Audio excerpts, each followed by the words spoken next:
Patriots versus the Charlestown Chiefs. Brought to you by Sheehan's Rustproofing. The Chiefs have just come out on the ice for a warm-up period. They're about to try for their 5th consecutive win. They're getting a good round of applause from their own booster club, who have traveled all the way from Charlestown to be here in Peterborough tonight.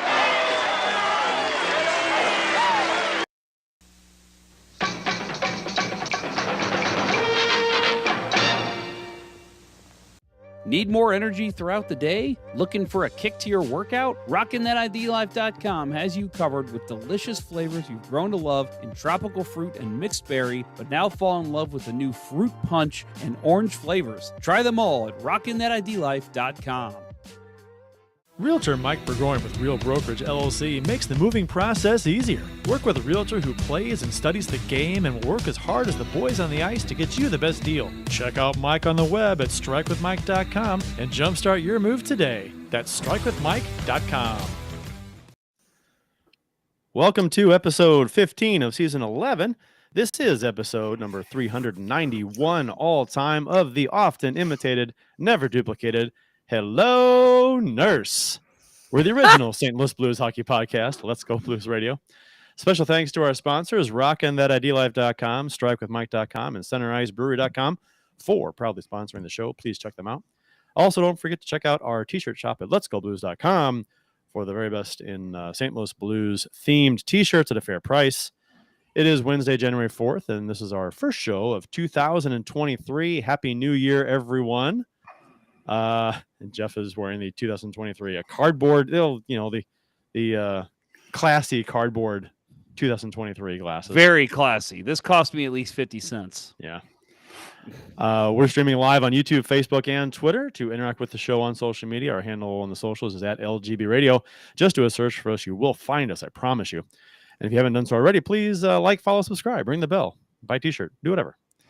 I'm Kurt Price. My co-host for the big show tonight is Bill Day and Jeff Ponder. The agenda for tonight includes discussion about Damar Hamlin's cardiac arrest on the NFL gridiron field and the similarities to Chris Pronger and Jay Bouwmeester that Blues fans experienced. O'Reilly and Tarasenko go down with long-term injuries and join Krug on the IR. Doug Armstrong speaks about the team's veterans.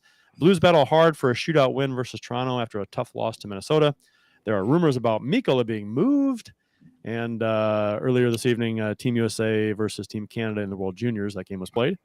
All that and more on this thrilling episode of Let's Go Blues Radio.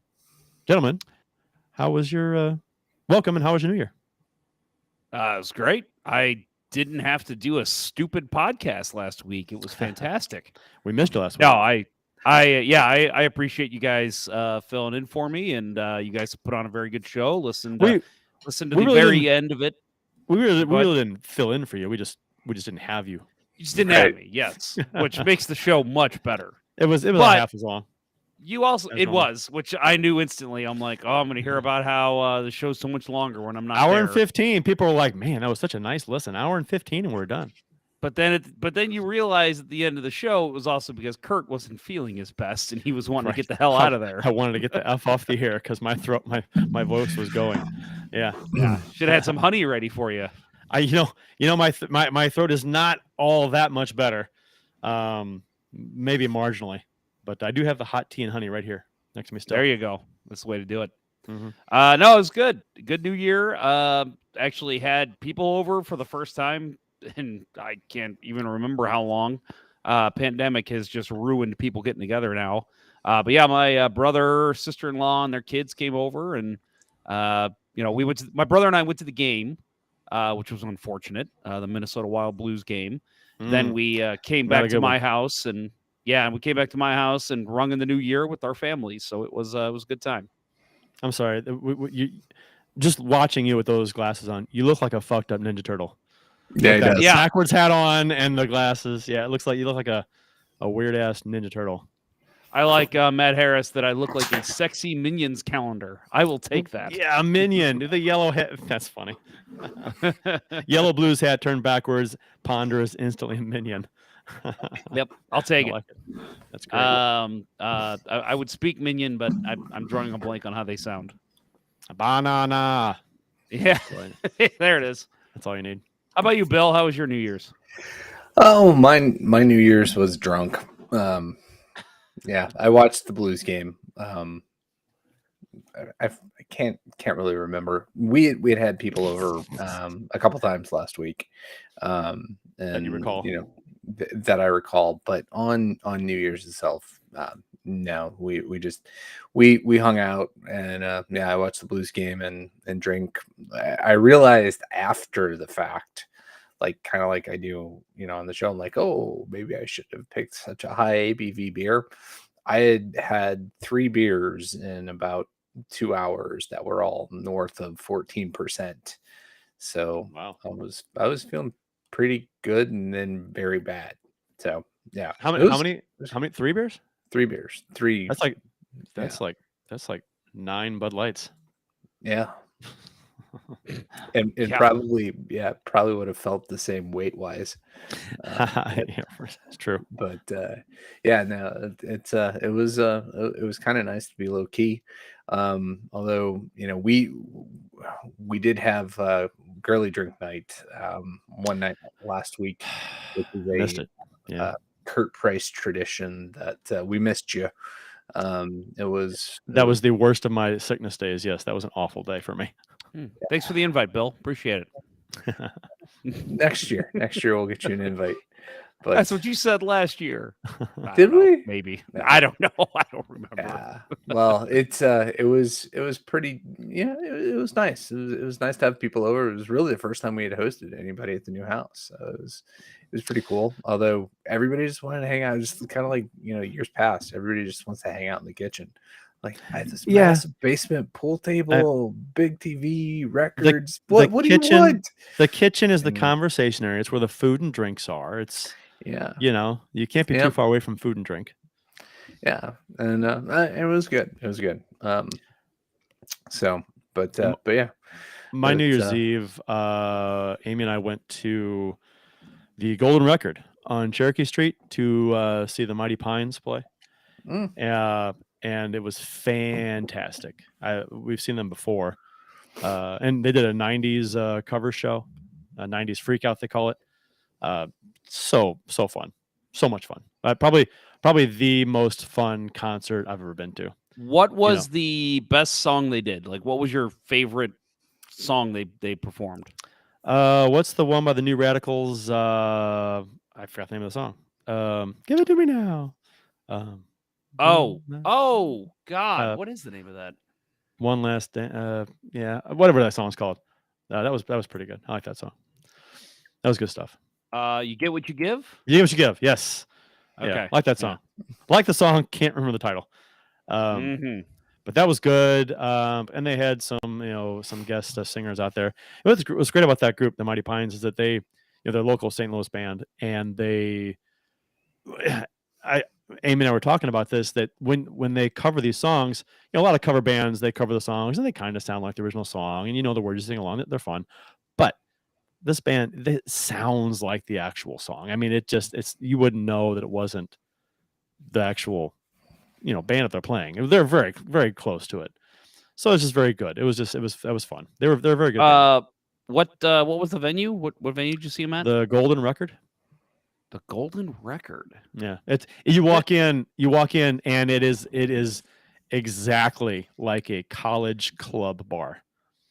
All the walls are black, ceiling's black. So that used to be it just used to be called 2720, I believe, because that's the address. Okay, I don't know. Yeah, I'm pretty sure. Yeah, so I've seen a concert there before. Okay. It's a pretty nice venue. I went and saw Discovered Grizz. If you guys have ever heard of Grizz, it's a young person, kind of electronica music. But yeah, I discovered that there about 10 years ago now. And the acoustics in that building is fantastic. Made me fall in love with Grizz, and I listen to it all the time. And every time I hear them, I think of that venue. So yeah, great venue to see a show at. Yeah, we were right up against the stage too, right up front, and it was just fun. So official beers, drinks, beverages of this episode, number 391. You can follow each of us on the Untapped app. My handle is CPrize12. Jeff's is J Ponder 94. Bill's is Billy Blue Note 33. Bill, what do you got, sir? I have the Imperial Hot Chocolate Milk Stout. You've had that before, right? Four hands. Yep. Looks good. This is the second or third one I've had out of this pack. It's nice chocolatey imperial stout with a hint of marshmallow. So with just a hint of cheese. Just a hint of cheese. No, it's nice on a once again cold evening like it is tonight. So just kind of coats everything as it's going down. I get you. And just warms you up. Jeff. Yeah. So Amy, Kurt's Amy, although not that you claim ownership, has jumped in the chat here and says that I'm right. It used to be called 2720. So yeah, again, great venue. If you haven't been there, check it out. There's concerts there. I mean, shit, 2-3 times a week. So if you're in the St. Louis area, check it out. If 2720 or Golden Record would like to sponsor Let's Go Blues Radio, you can reach out to us at radio.letsgoblues.com. And like I said, when you walk in, it's like the walls are black, the ceiling's black. There's nothing to look at. It's like college club bar that there's just, it's dark. And there's a band, there's music, and there's drinks, and yeah, it's just a fun hangout. Yeah, more of that girl adds it was a burlesque show she saw before, which I actually was invited to go see. I wonder if it was the same one you went to. I was invited to go to perform. Yes, no, yeah. I was invited to go, and I was gonna go, but I ended up getting the flu that day. This was before COVID was a thing, so couldn't make it. But I bet that was fun seeing a burlesque show there. Anyway, my beer, and I just want to comment on Bill on your beer. I had that for the first time a couple weeks ago, and it's obviously it's cold because it's a beer, but it does give you that warm feeling. It's a very interesting beer. I like it a lot. Yeah. I'm going the opposite from Bill though. He's oh my gosh, the Heat Miser. What's the old cartoon? Yeah. The claymation. Yeah. And I'm the year without a Santa Claus. Right? Yes. Yep. Yeah. And so is the Heat Miser, and what was the cold one? Was he just the cold miser? Cold miser, yeah. Tell me the cold Heat miser. And, yeah, right. Heat miser and cold. Heat miser and cold miser. I think that sounds right. I don't know. Yeah. I'm sure somebody in the chat will let us know if we're right or wrong. It's a good song. I'm Big going Bad with Voodoo Daddy covers that song great. I'm going to go with the Sam Adams Cold Snap White Ale. It's a very good wintry mix beer. Very smooth, very good for this time of year. I had that at Ice and Fuel the other day. Ordered the Sam Adams Winter Lager, and they gave me a Sam Adams Cold Snap. They're very similar. Yeah, they're both good. I don't know which. I think I like the Winter Lager better, but they're both. I good. do too. I said the same thing. The Cold Snap was good. Yeah, I liked it, but the Winter Lager, it beats it by a nose. My beverage of this evening is a hot tea with not lemon, with honey in my Bat Dad mug. That's pretty sweet. Yeah, that's a sweet mug. Only thing missing is a little bit of bourbon, but I don't have any bourbon in the house. Actually, I have whiskey. I just realized, Kurt, that you are backwards when you held up that mug. Backwards. Yeah. Okay, let me fix it. Video. Mirror camera. There we go. Oh, there we go. Why does it do that? Why is mirror camera default? That's weird. I don't know. That's weird. Yeah, I mean, it does that with your microphone too. We always have to tell you when you log in, like, hey, your microphone's not working. It only does that when you log in before me. If you're in the studio before me here, it does it. If I'm in there first, it doesn't. That's odd. When you try to log in, did it try to log you in as Jeff Ponder, J Ponder 94? It just had what you typed in. Yeah. That just retains it. Yeah. It usually has yours when I try to log in. Whoever's in last. Yeah. Whoever's in last with that account. Yeah. That's what it keeps, retains. So, so we will discuss the Damar Hamlin incident and how the Blues fans can relate to that after this word from ID Life.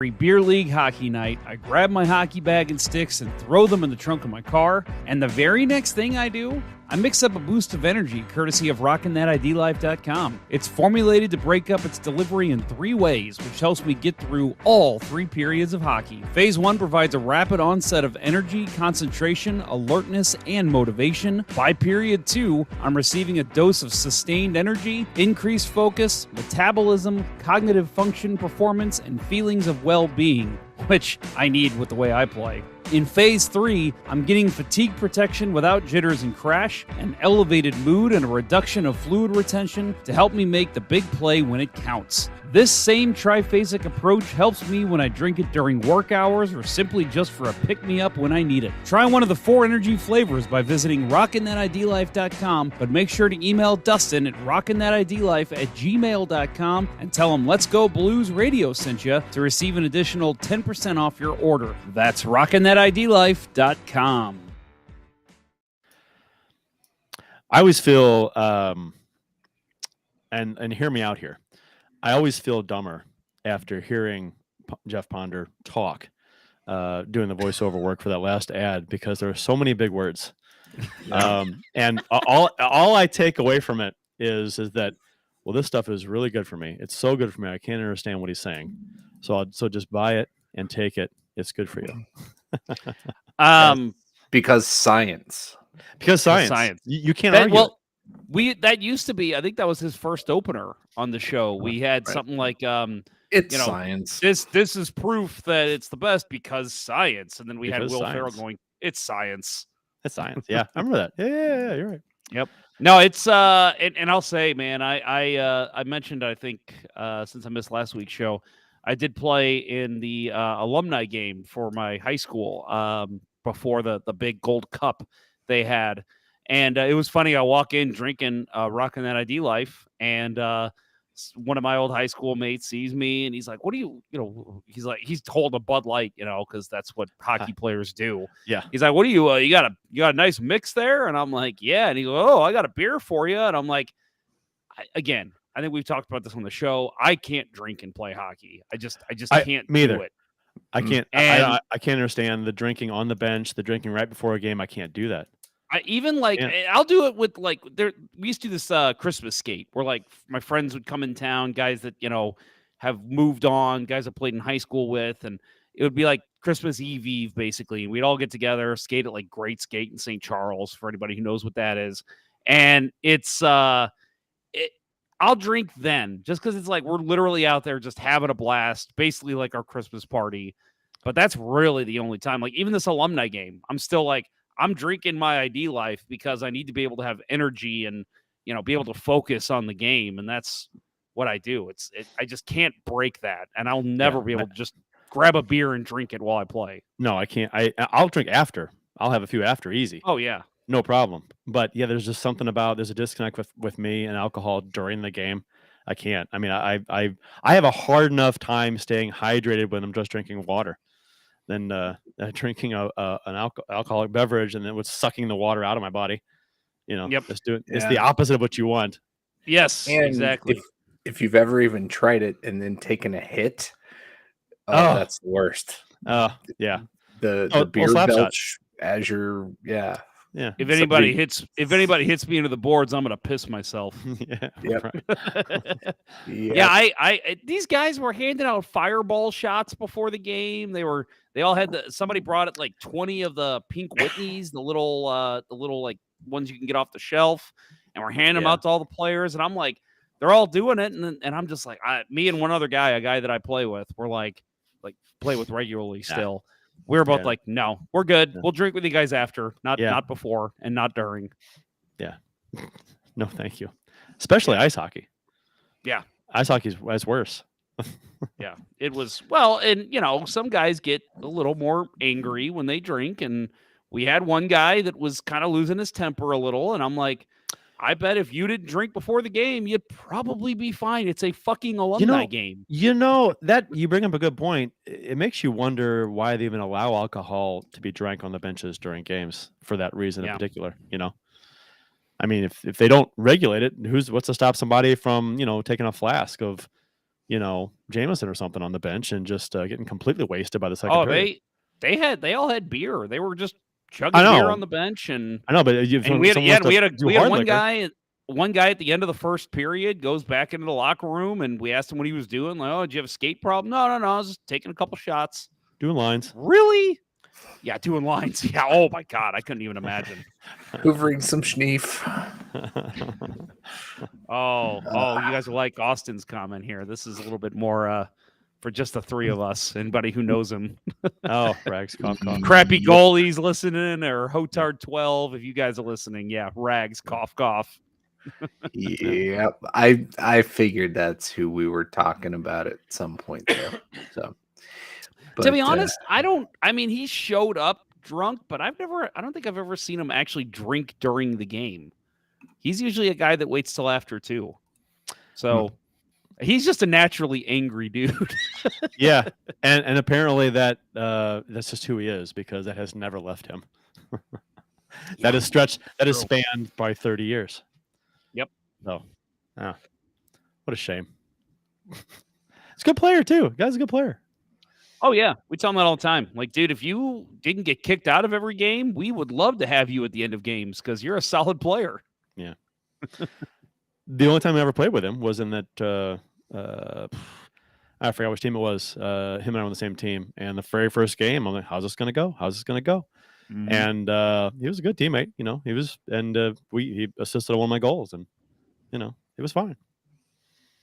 So it's weird. It's weird how stuff changes when you're a teammate with somebody. It's like, okay, we'll let the bygones be bygones for. It's 10 p.m. Do you know where your children are? All right. Excellent. You didn't do that last week, did you? No, I forgot. No, I tried prompting him, but did you? I missed it. Sorry. He doesn't listen to me at all. No, I don't. I'm far too focused on making this a quality show. You're dressed too nice tonight, Bill, to not listen to. Every time you start talking, we better just shut up. That's right. I'm setting when E.F. Hutton speaks tonight. He's E.F. Hutton tonight. Yeah. So Damar Hamlin, Blues fans can relate. So on Monday, if you haven't heard, if you've been living under a rock, or don't care about sports at all, or maybe don't live in America, honestly. Right. That's true. On Monday, during in the first quarter of the Monday night football game between the Buffalo Bills and the Cincinnati Bengals, Damar Hamlin, who's a safety for Buffalo, suffered a cardiac arrest and passed out on the field after what looked like a pretty routine tackle, where he tackled a guy who shoulder and helmet kind of went into his chest a little bit, but he went down. It was a nothing looking tackle, and he stood up and then collapsed backwards. And they said the team doctors were working on him within 10 seconds of him falling over, which I found extremely impressive. So they had to perform. He stopped breathing. Performed CPR for over 8 minutes, trying to restart his heart. They finally did, and he's been in critical condition in the hospital ever since. And they were going to restart that game. Yeah, and the stupid thing about it is that after the ambulance left the field with Hamlin in it, they said that the players were told you have 5 minutes to get ready. They're restarting the game, and I was like, really? Yeah, wasn't it? It was the head coach of the Bengals. I'm drawing a blank on his name, but apparently he was the one that stepped onto the field and walked over to the head coach of the Bills and was like, "We don't want to play. I mean, we're imagining you don't either." And he was like, "No, we don't." Yeah. And so they went to the refs and said, "We're not playing this game." Yeah, well, there's so many players like on their knees, sitting down, crying, watching their teammate, fight for his life on the field, and they give CPR for over 8 minutes. That's a long ass time. I don't know if I told it here, but it was, I want to say it was last summer. One of the most shocking, jarring things I've ever seen in my life. The game before us at Midwest Sport, the roller rink out here in St. Louis.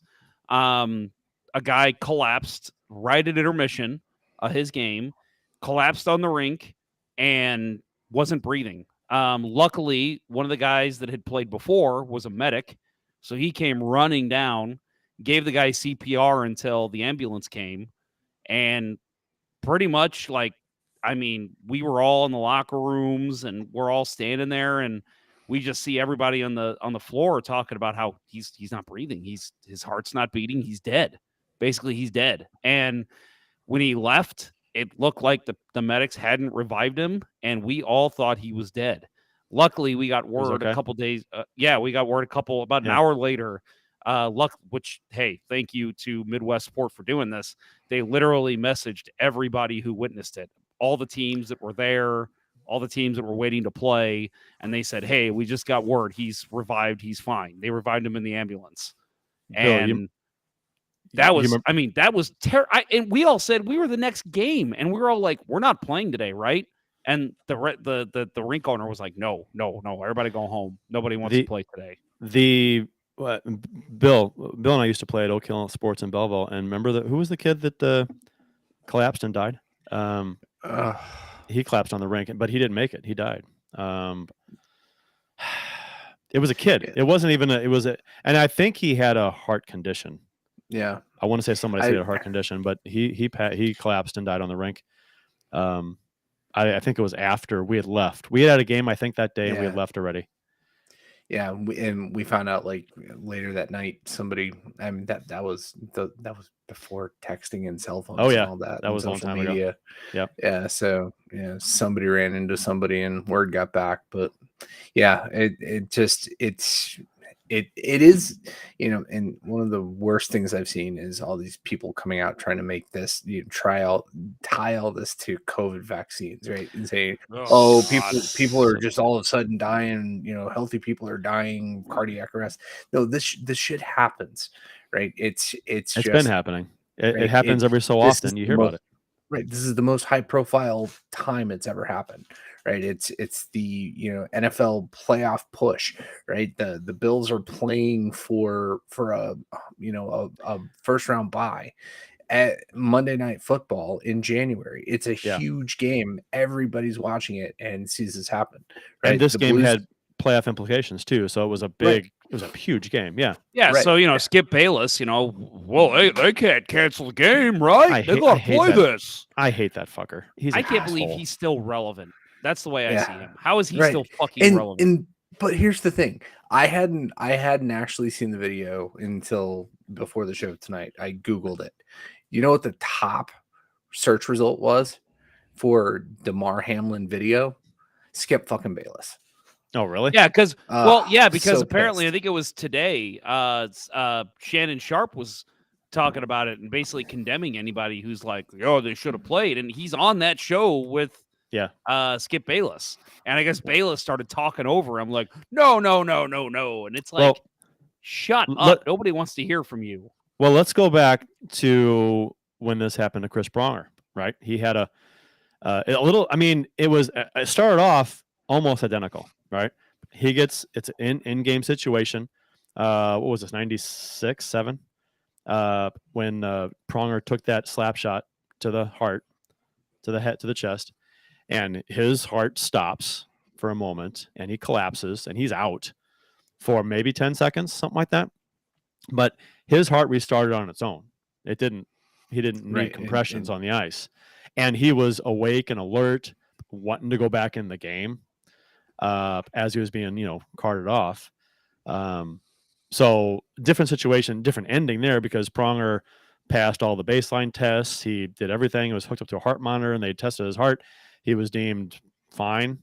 It was, and he wore a special pad over his chest, I presume for the rest of his career. I'm not sure, but he did for a while after that.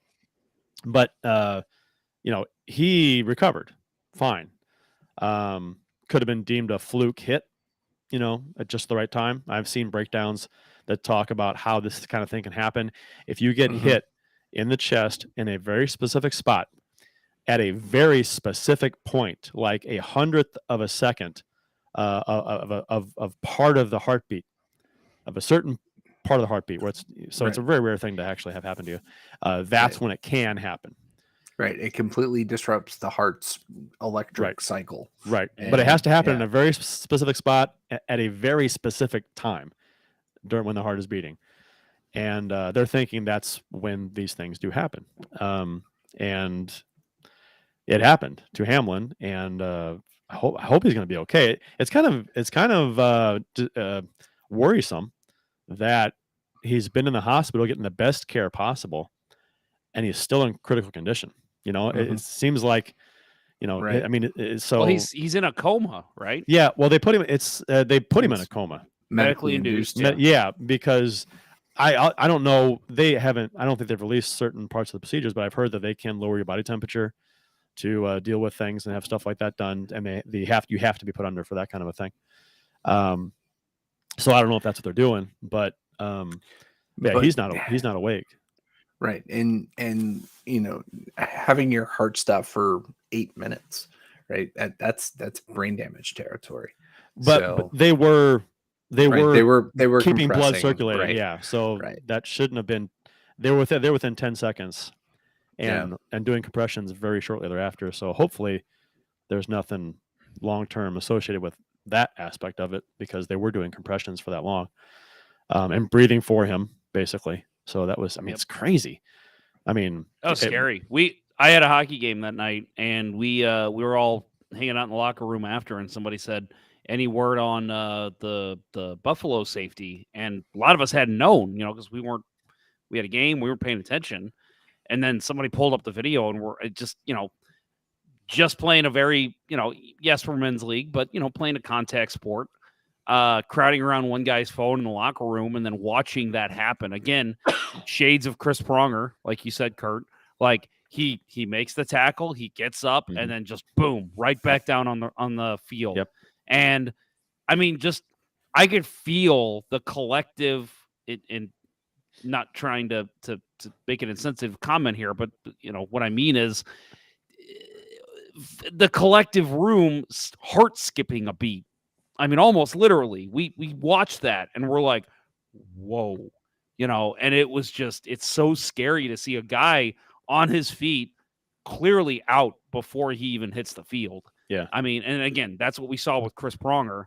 Mm-hmm. He was able to wake back up before he got carted off. But I mean, still, like seeing that, and that's something, going back to the Pronger one, I will never forget, is when they had a camera that was like on ice level in his eyes, and right? you could see his eyes Roll and back. they just had this like his eyes rolled back, and you could see him like trying to come to.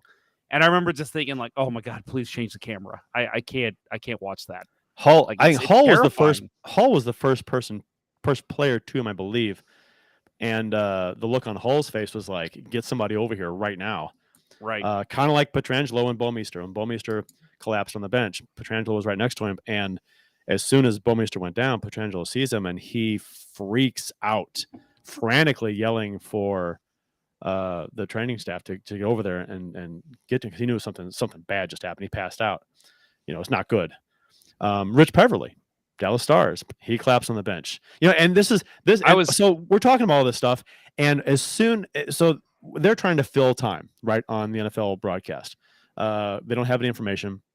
They haven't canceled the game yet, and the next day too. But I kept hearing the same word used over and over again. This is unprecedented. We've never seen anything like this. And I was like, yes, you have. Or, well, maybe you haven't. Maybe you're NFL guys and you don't cover Joe the Buck sports. has. This has happened in every. Hank Gathers, the NCAA tournament in the, what year was that? Late 90s, early 2000s. Hank Gathers collapsed on the court and died. It was 80s. Was it 80s that long ago? Okay. Yeah. So either way, we're super old. Reggie Lewis, NBA player, died on the court, collapsed.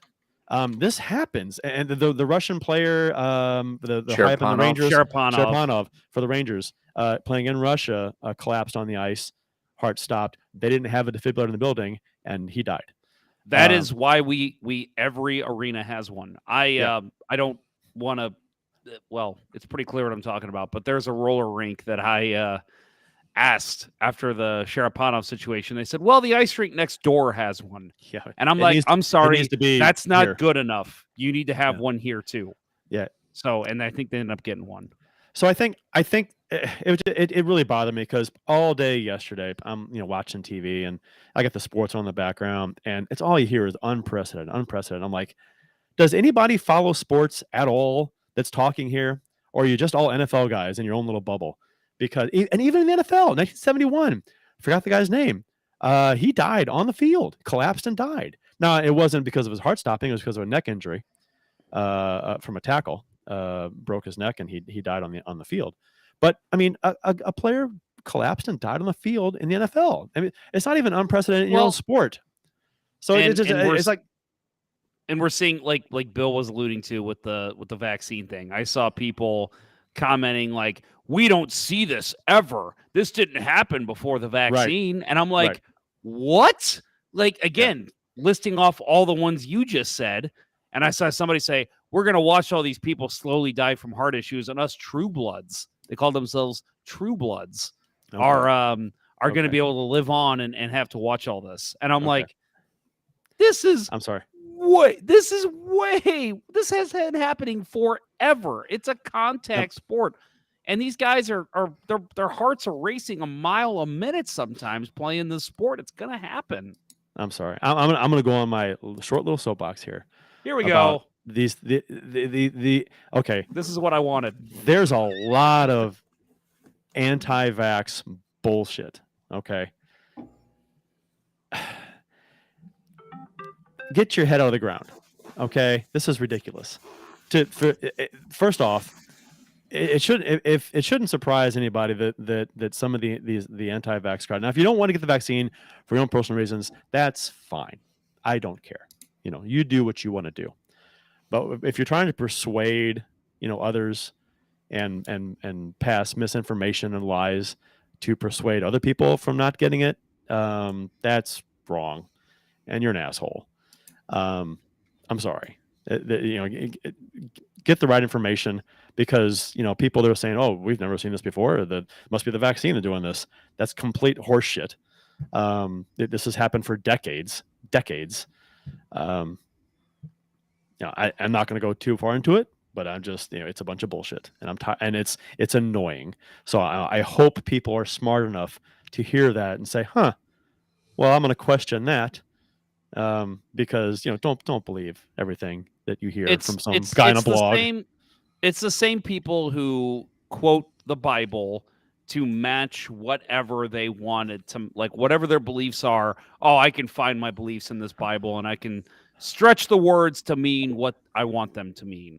That's the same thing here. Well, the narrative is this hasn't happened before COVID or before the vaccine. And that's a lie. So that's a lie. Yeah, that's clearly not true. That is not the case. It has happened many times. It's unfortunate.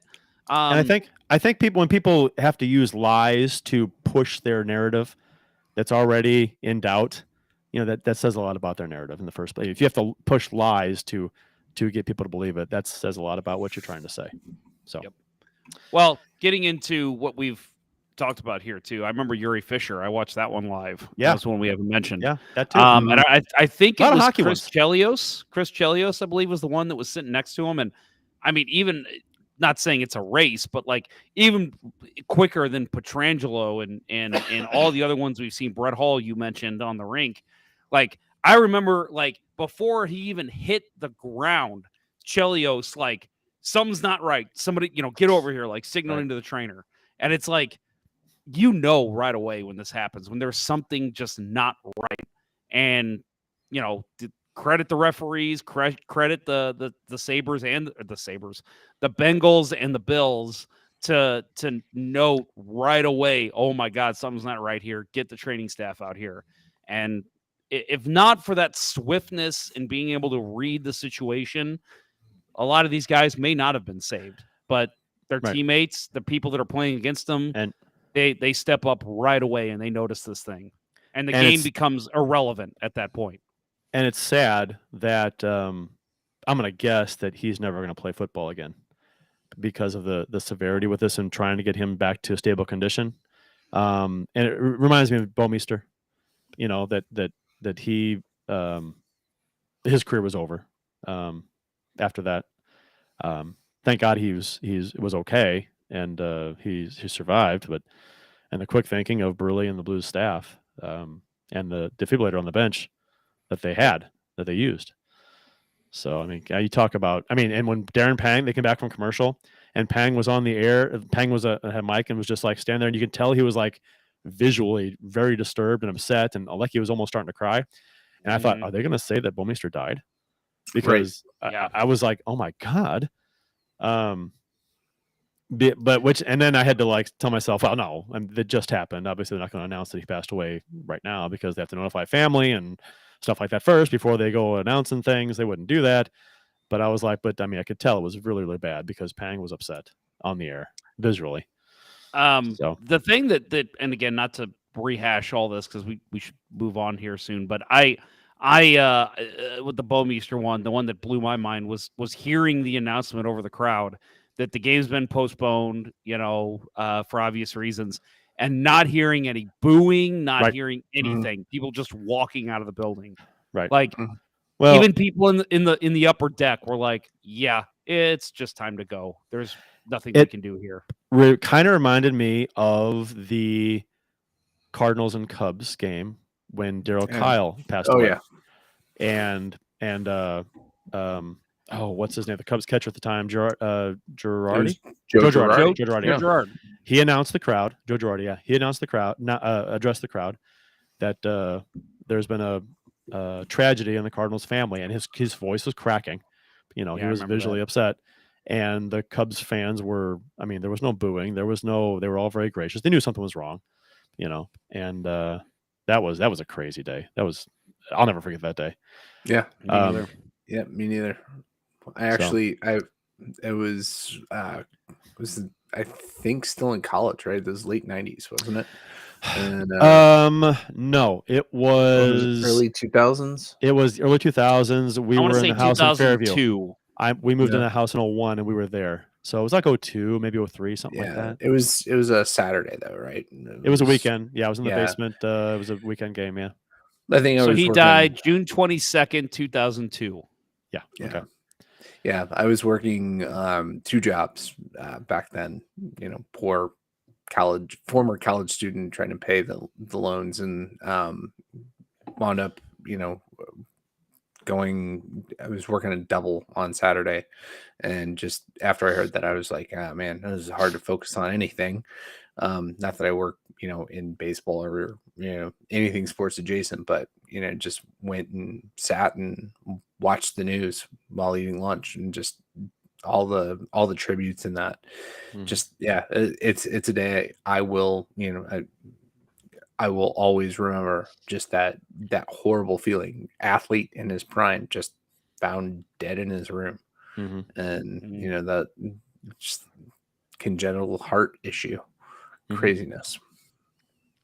Damar Hamlin, I think I don't know if you guys have anything else to add, but I'll just say, obviously, everyone at Let's Go Blues Radio, I'm sure our listeners would agree, wish nothing but the best for that guy, whether you're a Bills fan or not.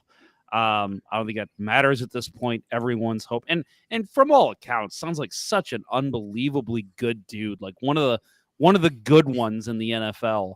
So, hopefully he can come out of this fine, and maybe he can be an advocate for health, whatever he'll do after he's out of this, hoping for the best for him and his family. Well, you heard the part about his charity that he started, yes. just to raise a small amount of money for, I think it was children for something. I don't know the details on it, but it was just to raise $2,500 for a group of children. And yesterday or this morning, it had surpassed $5 million. So the downside of that one positive that comes from this is there's some idiots who have been trying to make GoFundMe's under his name, trying to get money.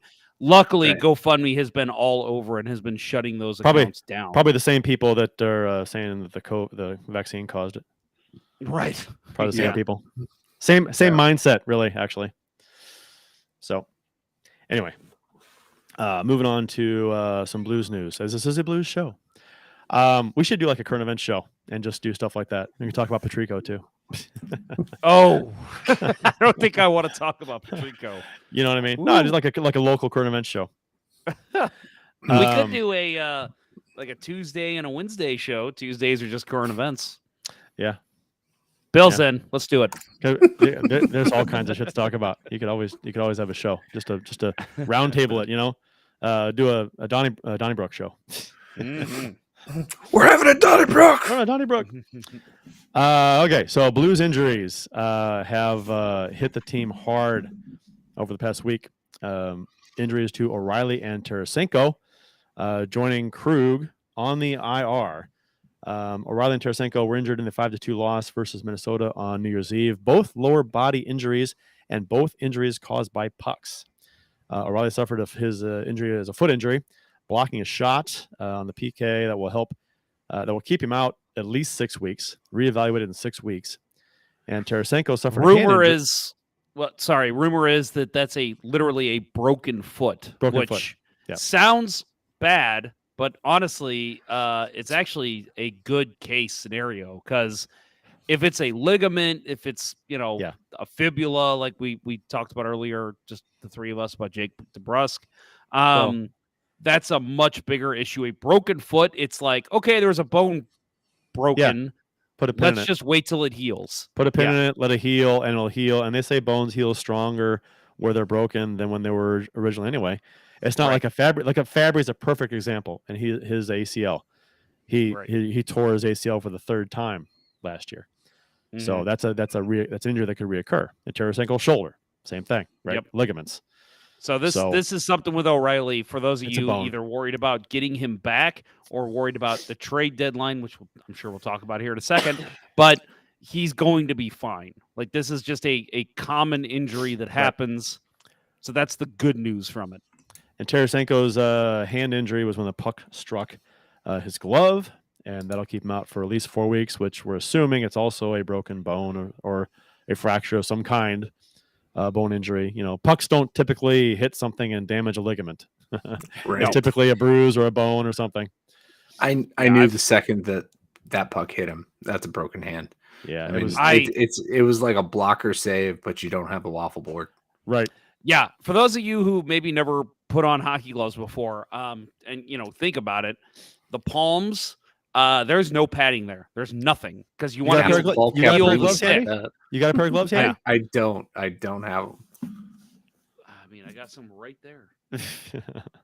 Yeah, it's a thin synthetic leather palm on the palm, but it hit him on the back of the hand. I think it did. Right. Yeah, the back. But no, it reminds me of one of the dumbest injuries I ever had. I had a broken hand. It was on my palm because guy takes a slap shot. Nobody in front, and I'm like, I'll just reach out and grab it like a fucking goalie. And I did. I just stuck my hand out to grab it, and like as I'm doing it, it was like slow motion. I'm thinking, what the fuck are you doing? What the fuck are you doing? And it hits me right in the palm. Right away, I could feel it. It was right in here. I broke a bone. I could feel it right away. I'm like, well, there's 6 to 8 weeks. Hell, I'm done. Hell, it hurts to catch the puck on like a flip in. Right. Sometimes, you know, I mean, much less a 85 mile an hour shot or 80 mile an hour shot. It was a good 85 mile or maybe even 90 mile an hour slap shot. And I was just like, I don't know about that. I can see it. I'm going to glove it down. And I'm like, what the fuck are you doing, you idiot? Paul Cavallini from Doug Wilson. Yeah. I had a pair of his practice gloves where they had cut the thumb or cut the finger out so he could skate and have the casted finger. Yeah. Not something you ever want to do. And that was a situation where the puck hit the pad on the tip of his finger and just basically pinched the finger off the tip of his finger against a stick. I don't like the modifier you're using here, Ken. He says a lady's dinner glove has more protection on the palms than a hockey mitt. Let's just call it a dinner glove. We don't need that modifier. How many men do you know that wear dinner gloves? Ponder. What about when you're pulling something out of the oven? That's not a dinner glove. Is that what he's talking about? No, that's an oven mitt. No. I have never seen my wife wear dinner gloves. Well, you're not highfalutin. This is for highfalutin. This is for highfalutin well-offs. Okay, well, the white dinner gloves they wear to the table and they take them off gingerly before they eat. Is that what he's talking about? Oh my god, pretty sure. I read that as oven mitt, and oven mitts are unisex. Oven mitts have a lot more padding than a. Yeah, they glove. definitely do. Yeah, in the palm. That's funny. So these injuries come on the heels of the Blues losing Torrey Krug with a lower body injury, and he's out for 6 weeks. So we discussed Bill and I last week. Krug being out means Rosen will get a lot more starts, which I said I was comfortable with. I like Rosen. So that before, I don't think the Blues are going to be hurt too much with Krug being out. Maybe a little offensively because Rosen's not the offensive player and QB that Krug is, but defensively they might be better with Rosen lineup. So that remains to be seen. But the Blues, and we'll get to the Toronto game. But were you guys not expecting him to score the big winner late in the game? Callie Rosen? I was, especially with all the goals going in. Yeah, for sure I was. Yeah. Yep. Yeah. That 6-5 overtime win, Blues in Toronto. Yeah. That sounds familiar. Sounds familiar. Yeah. That's how we win those games in overtime in Toronto. Right. If it would have ended in overtime, it would have had to have been Rosen. It was Hesht, right? That got the goal. Hesht scored from Dimitri. Yeah. Havanov got the tying goal. Yeah. Havanov, little half slap shot kind of thing over Joseph's glove. Yeah. Yep. With like 19 seconds to go or something. One of the greatest moments in Blues history. Fantastic. The Wednesday night wonder. Mm-hmm. Yeah. But the Blues also recalled Tyler Tucker at the time, but have since sent him back down and have recalled Steven Santini. I don't think you see Santini playing unless there's another injury on defense. So yeah, I actually like that move. I'm a big we talked about this on the show before. I want to see more Tyler Tucker. I think he'd be a great sixth defenseman on any team in the NHL. And they sent him down to get him some work because he hadn't played. That's exactly it. I am very happy with them doing that because he needs to play. He's younger. Steven Santini, that dude's been around a long time. Let him be your seventh defenseman. And I can totally see after 3 or 4 games sending Santini down and bringing Tucker back up, to rotate them if they're not playing, just to get them some playing time back and forth. Agree. They're on 2-way contracts. You might as well. In a week or so. Yeah, look for that in a week or so. That'll be our headlining story next week. Yeah. The We Told You So segment. No, that'll be a boring week if that's our headlining story. Steven Santini has been sent down and Tyler Tucker's up in place. Yeah, that's the YouTube image that that we're gonna make. Something with Santini in the headline. No, who? So O'Reilly going down. He's seriously having a down year. 8th in the Blues in scoring, 6 assists. 6 is a -28. His 6 assists almost seem fluky, right? That he's just like getting more assists, just like secondary, like gimme assists. He's just not getting any. He's had some nice goals. Yeah, he has. But it's not like the Blues aren't scoring goals either. They're scoring some goals. They've scored their first in the NHL in goals scored since their 8-game losing streak. So they're scoring some goals. But O'Reilly is not really a part of it, assist-wise anyway. He scored 10. No, and I think he's still playing a solid defensive game. I think that it's not like they're going to be better without him. Addition by subtraction. I don't think that's the case. I think he's still playing fine, and I still think he plays on lines that draws attention from other teams and allows guys like Thomas and Kyrou to still possibly step in and score some big goals. So it is a loss, but at the same time, with it being a contract year, this is very interesting to see him have such a rough season. Now, maybe there's something else maybe that's nagging him, and this time off maybe helps him heal and he's ready for a playoff run, whether with the Blues or somebody else. But interesting to see such a rough year and a guy that is on a contract year, the captain of the team. Do you think it's possible? Do you think it's possible that because of his very bad year and the injury now that's going to keep him out for 6 weeks or more, he's not going to have good numbers end of the season, and that's going to affect his contract? Do you think it's possible that he signs a 1-year deal with the Blues for like $3 or $4 million, a prove it deal, to then maybe sign like a 4-year deal after that? No. You don't think so? No, I think there's definitely a greater likelihood. 6 weeks, puts it mid-February that he's back, closing in on trade deadline time. Yeah. And I don't think Armstrong, unless somebody comes along and they're just like Ryan O'Reilly's proven, he's a Conn Smythe winner, will overpay for him. I don't think the offers are going to be there for him that Armstrong's going to want, and I think he'll be here till the end of the year. And there's a good chance Friedman and Merrick were talking about on 32 Thoughts last week that there's possibility that he could do a short-term deal, either 1 or 2 years. And I think it's a possibility. I think the time frame for Tarasenko to come back and prove that he can put up numbers still this year, I think he's probably the guy that's more likely gone this year. But he's tied for third in the Blues in scoring. Tarasenko is, and he's got 10 goals.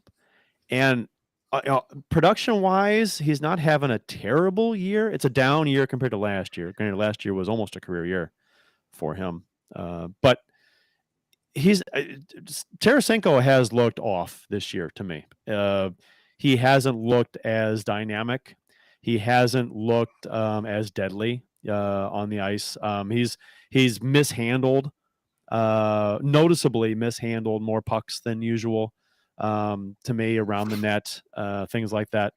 Granted, he's still third in scoring on the team, which is okay, but he's not impressing me this year like he has in years past. So I'm wondering how that's going to affect his value too, or if it will at all. I don't think it affects it at all. You don't think at all? I don't think it will. No, I think, and I mean, I'll slightly disagree with you in that sense. Just that, in terms of him being off, I think is just a product of the team. I don't think it's a product of him. Now, that Nylander goal you guys talked about last week, that was bad. I think it is a product of him. I mean, because the things I've noticed have been my frustration with his individual play. Now, some of that might be a byproduct, like you said, of his line mates and the team around him. I get it. But a lot of the stuff is like I mentioned, a lot of mishandles, a lot of shots wide. So then the question becomes, was last year the anomaly? Because the year before that, he was awful. Well, he was also shoulder injuries and things like that. I know, and he was coming back. I get that, but I'm saying he was not good 2 years ago after coming off the final shoulder surgery. And last year he was great last year, clearly. He was really good last year. Bad again. So was last year he's not bad. Anomaly? Well, he's not bad. He's just not he's not impressing me he should be. I think he's been exactly what I saw last year. I think it's just the team has not been as impressive.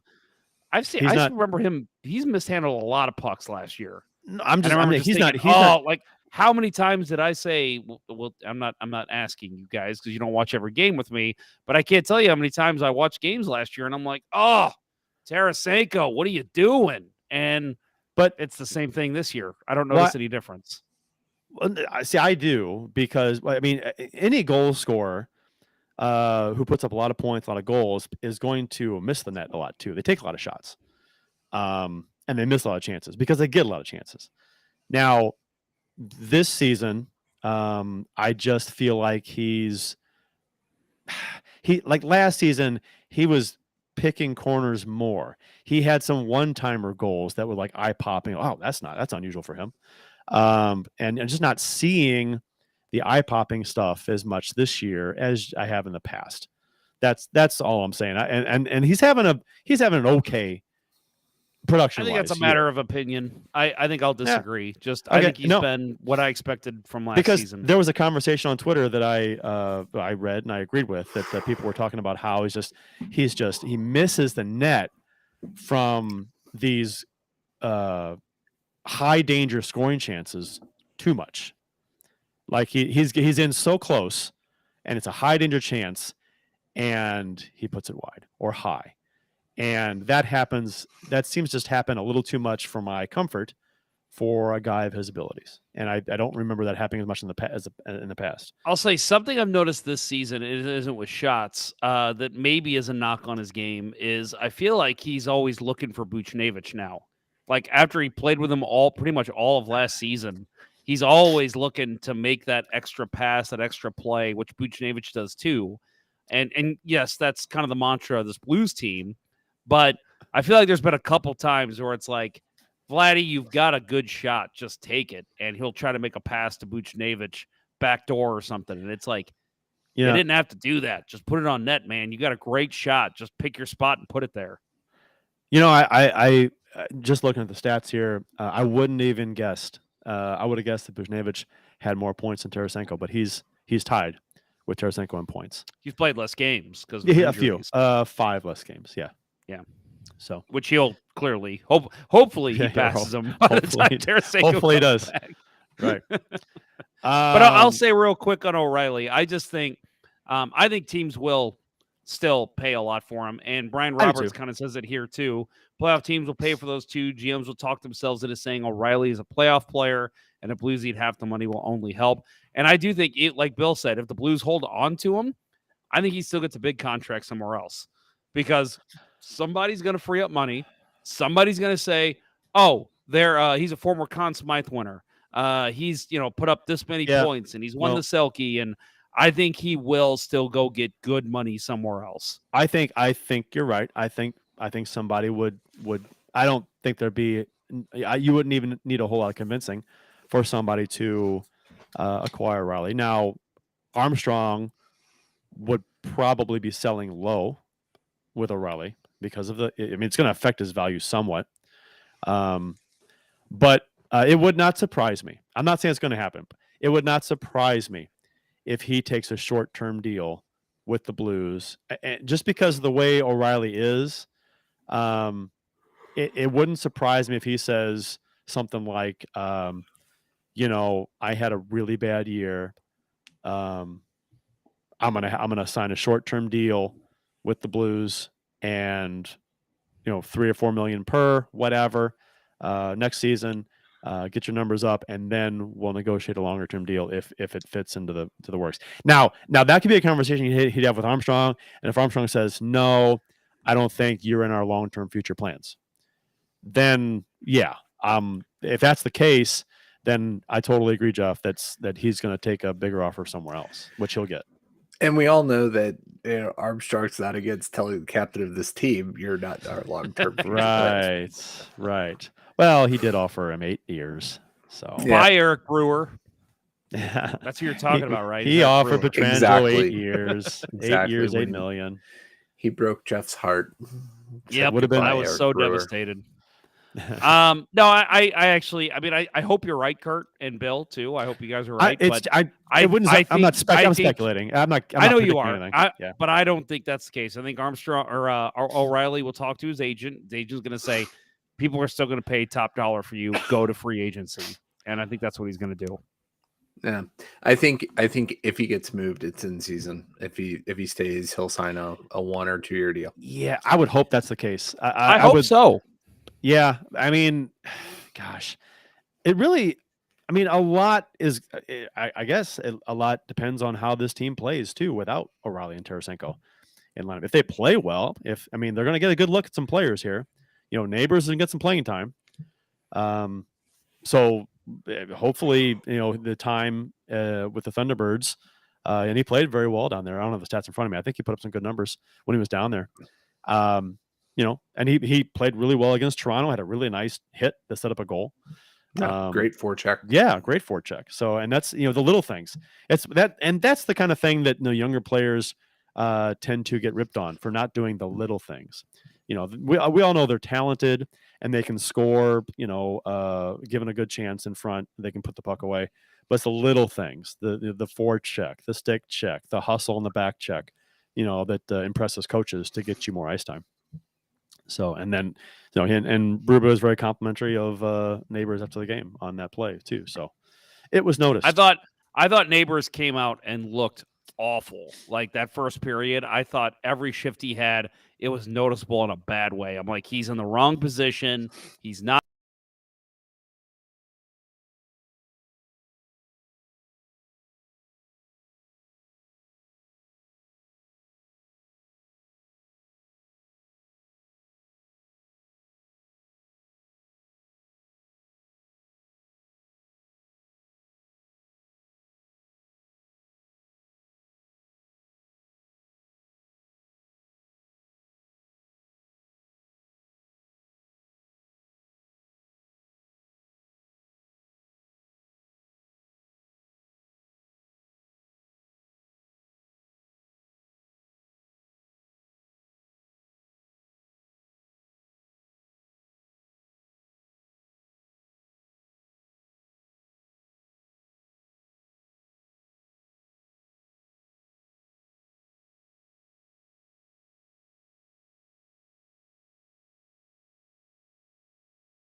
wheel, so we'll Well, see. give it a second though. Yeah, but Right, there's right. 30 seconds in there. I Crossing blame my Jeff finger. Ponder for talking shit on Jake Neighbors. Clearly, Jake Neighbors is the one controlling Restream. We're good. We're on. We're on. I just refreshed. We're not. Let me see one more We're time. live. Mine's live. I don't see us up there. The Okay. same stream as before. There we are. Yes. There Same we exact go. stream. Yep. Okay, it's up for me now. Jeez. Mm. As we've lost like all the viewers. Oh Yeah. my god. Sorry everybody. We don't know what happened. I'll check Facebook and see if that's rolling. But it looks like on YouTube we're good. Yeah, Restream kicked us all out, and we're all remote in different places, so it was a Restream issue. And we're live in Nova Scotia. That's all that matters. As long as Ken Morris can watch us. As long as Ken Morris can watch us, we'll do so just for Ken. It's a private show. Pay Well, good anyway, money for that. Yeah. We'll Jake jump back Neighbors. into the discussion. Yeah. So Jake Neighbors. I'll just finish my thought real quick. I thought he got better as the game went on against Toronto, and by the last few shifts he played, he looked like he belonged. So we'll see how he looks in the next game. But I was impressed by the end of the game. Early on, he looked like he still had some jitters. Because his good play came early in the game. His good I forecheck. know, but I felt like that was a little different. Okay. Okay. All right. I just feel like he didn't. I feel like he wasn't doing the small things, and eventually he was. Okay. So this team and how it responds to Tarasenko and O'Reilly being out. Obviously, two leaders on the club. It's not unusual for a team to rally around key guys being out, a key guy or two being out. Guys will step up, have a good series of games. To me, it just depends on how long they can sustain this. Like they had a really fun game against Toronto. I thought they went into Toronto. It was a run and gun kind of a thing. Pucks were finding holes, and we'll talk about that game in a minute. But I thought they played a good game in Toronto. I was entertained. It was fun. I have no complaints really about the game. Not that much, but it was so. I thought they played well without Tarasenko and O'Reilly. Offensively, obviously, you score 5 goals and then you get the winner in the shootout. That's enough to win on almost every night in the NHL. So I guess going forward to see how long they can sustain. Like New Jersey's a good team. Well, they were a good team. Are they still a good team? They're before tonight, they won 2 of the last 11. And since November 31st, they're 28th in the NHL in point percentage. Right. So they're not having a good month, a month plus. They played Montreal tonight, so it doesn't really count. Well, and they have played a lot of good teams. Or no. They played Detroit. They played Detroit. Still. Yeah, Detroit's playing better this year. Right. They played a lot of good teams. They played Boston a couple times. They played Carolina. So they played some good teams over the past month plus, but they have not gotten many wins. Only 2 in the last 11. So I think it'll be a good time for the Blues to play New Jersey coming up. But we'll talk about that in a little bit, I guess. But are you guys concerned about the lack of O'Reilly and Tarasenko, or are you optimistic about how this team could fill in the gaps? Other veterans take on bigger roles, like Armstrong said that had to be done, especially Parayko. He's seeing a lot of Parayko. For me, I just feel like this is a glimpse into what next season's going to look like. Yeah. And so I'm actually excited to watch. I don't think this. I still don't think this team makes the playoffs. So I'm just kind of happy to kind of get a look into what this team looks like without O'Reilly and Tarasenko. So I'm actually looking forward to seeing what this team looks like the next couple weeks. Yeah, I agree with that. I'll tell you, I know we haven't talked about the Toronto game in full yet, but Braden Shen as a leader on this team, I like it. Mm. I thought he had such an incredible game last night, just leading by example, playing the right way, all the hockey cliches, try to cram them in to describe how he played. but I think him taking on a bigger leadership role with this team is something I'm looking forward to. We will discuss the 6-4 shootout win in Toronto on the other side of this break from realtor Mike Burgoyne with strikewithmike.com.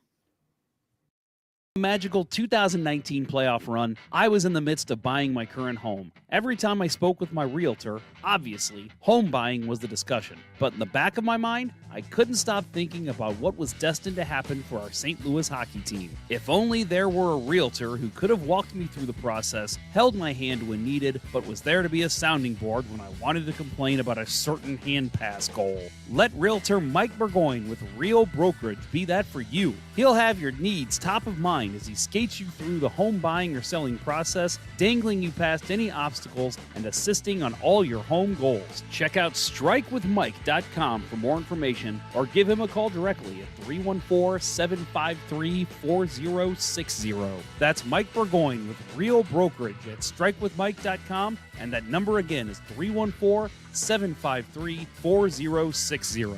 Don't forget to tell Mike that Let's Go Blues Radio sent you.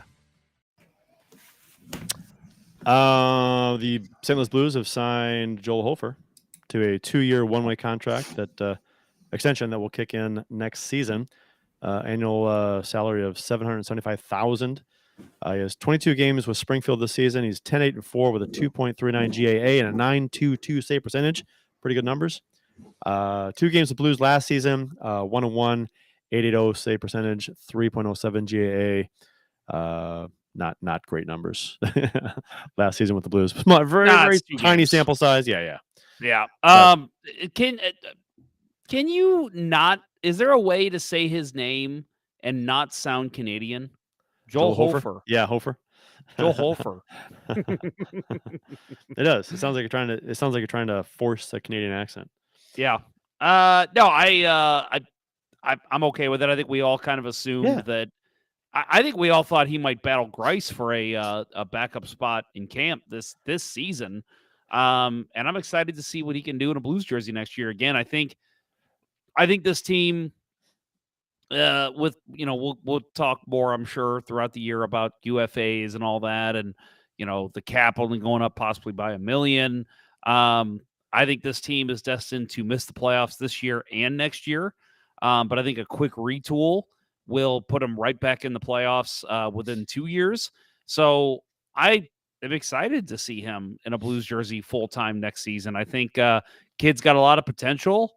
You said the numbers there in Blues jersey, but again, Joel, let's put it like this. Stanley Cup winner Jordan Binnington's first, was it 2 appearances, were fucking horrendous.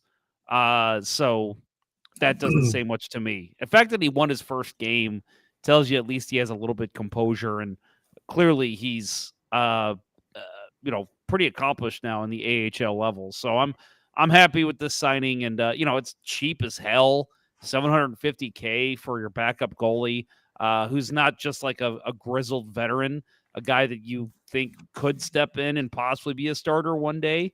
Still has upside. I love it. Yeah, exactly. Yeah. And he's a goal scorer. That's true. He is. That's true. And he was ahead of Binnington on the depth chart. Wait, nope, never mind. Nope, getting Husso and Hofer mixed up there. So you asked Jeff, Grice is gone no matter what. Then you think? I mean, if Grice just every game the rest of the season puts up a shutout, okay, you're having that conversation. But I think it's pretty much you're done, buddy. We signed you for 1 season for a reason. Yeah, I thought he was gone either way anyway. I even thought maybe if somebody needed a backup goalie for playoffs and the Blues were out of it, and they'd send him off for a 6th round draft pick or something, to somebody and let Hofer finish out the year up here as the backup to Binnington. So I thought that was a possibility. Not that anybody. Yeah. And that's if Grice plays well, right? He's making it desirable. And let's be honest, he Thomas Grice has not been abjectly terrible like Chad Johnson was, right? Chad Johnson was just like he wasn't even a good placeholder during the abysmal start to 2018-2019. So it's I'm getting my backups mixed up. Didn't he steal Allen's job for a short time and then lose it real bad after that? No. Yeah. He did it. Yeah, thought he he did. did. He I had thought he did. like a 3-game stretch in October where we're like, oh, it's not going to turn out too bad. Right. Might be the next starter Hutton. And that's right. Yeah. And it didn't. Yeah, it started off good, but then it just tanked. Yeah. And then we're like, somebody take him off our hands, and thank God Anaheim was there. Yeah. No, but I think I've been fine with Grice's play as a backup this year. Haven't had many. I mean, he had a couple of games where he wasn't very good, but I mean, he's a backup goalie. I mean, he's not going to be stellar out there. I think he's been fine. Like I said, he's been fine. He hasn't been abjectly terrible, which is basically what you want out of a backup goalie. And he's had a couple of games where he's been really, really good. So, and every other game there's a goal he allows. It's like, oh shit, should have had that one. That's about the way it goes. Yeah, I mean, he's old and slow. I'm trying to think of a team that might, like, without even an injury, being like, we could use an upgraded backup going into the playoffs. I'm trying to quickly think of one off my head. I can't think of one. Maybe Buffalo, if they're still in a playoff hunt. Yeah. I can't think of one. Calgary's good. Dallas is good. I can't think of anyone that might. Anyway, Capitals, I don't see that happening. If they don't believe Charlie Lindgren's the guy. Yeah, maybe just want to get a veteran in there to kind of challenge him, maybe even a little. I don't know. I think it is going to take an injury for a team to want to take him on. I think it's unlikely he goes anywhere, but crazier things have happened in the NHL. But either way, I'm happy for Hofer. I think this is a good move for the Blues and a good move for him. And again, very cheap move for the Blues to be able to, because we look at it, how many people complained about Binnington's contract extension, which I think is fine. And it's still growing to be fine. But if you can get a good, solid backup in Hofer for even just the 2 years there at $750K, that's league a steal. minimum. Yeah. Yep. All he has to do is be serviceable and not abjectly terrible. Yeah, exactly. If you're spending $6 million in today's NHL in both your goalies, whatever it be, 600 and whatever it is, but that's pretty good. And so, yeah, I think Blues are pretty set in goal for 2 years after this year. So the Blues beat Toronto in a shootout 6-5 on Tuesday. After an overtime loss last week to Toronto, where we talked about it, the Nylander stripped Tarasenko of the puck in overtime and beat Binnington on a breakaway. The Blues got into their time machine and went back to 1992, winning a crazy 6-5 game in a shootout that featured 6 goals in the second period, seemingly one after another. I need to. I wish I would have pulled up the stat. I don't remember, but did you guys see the stat of the Blues' record in Toronto? And since like 2000 or something, 14-1-2 or something. It's like that. 14-1-2, or like it's probably like 15-1-2. I think now it's 15-1-2. Yeah, I heard that too. Yeah, like, and I'm like, whoa, crazy. Like that's granted. Toronto was fucking terrible for a long period there, but still, that's been impressive. Good regular season team for a few years now, and they're still taking care of business in Toronto. Yeah, in early 2000s, they were still a very good team. Matt Sundin, Curtis Joseph, Jason Allison. Yeah. Wait, what? was it Jason Allison? Was he on that team? He was, but I don't think that wouldn't come to your mind. Right. Even Sergei Berezin. I don't care if you're a bad team to be 14 or 15-1-2 in their building. Right. I don't care who you are. That's impressive. If it's Arizona, that's impressive. Yeah. And much less Toronto, who is up and I mean they're good now and really good now, and have been for a little while. Toronto came into this game 23-8-7 overall and 13-2-3 at home this season. So their record at home this season is almost like the Blues record in Toronto over the past 18 games, whatever it is, 19, 20 games. They hadn't lost in regulation at home since November 11th. They still haven't. Last time they lost in regulation at home, Bill Day had not had COVID yet. But Jeff Ponder had it twice. The last time they lost at home was the day after the 8-game losing streak ended.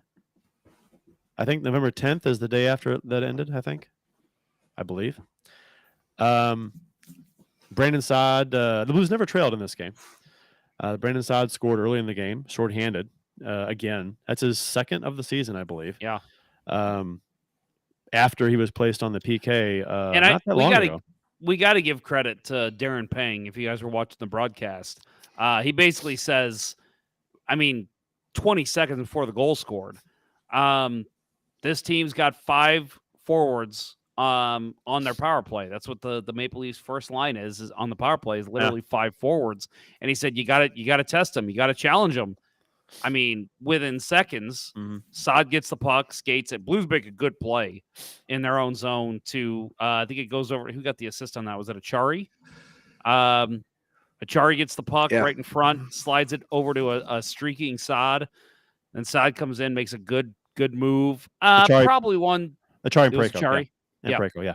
Yep. You got to think Samsonov was not happy with giving that goal up, but at the same time, it's a slick move by Saad to skate in front of the net like that.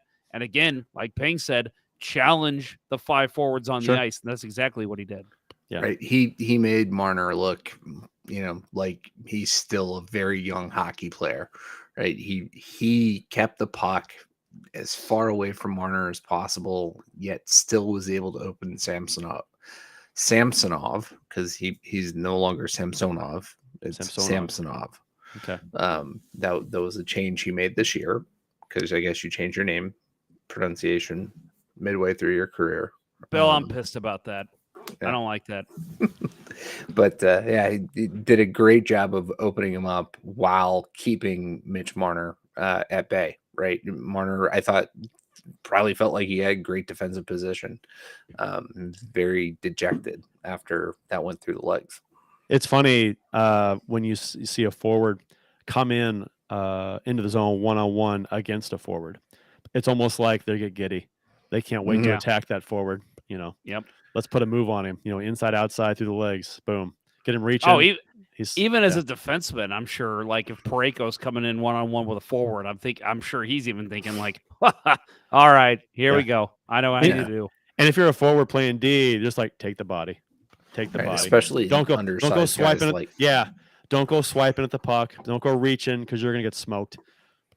Just watch the hips and just stay with them. Well, what they got to try to do is the basics of keep my body between the puck carrier and the goalie. And that's all they're really thinking, especially if you're not a defensive forward like Marner is not.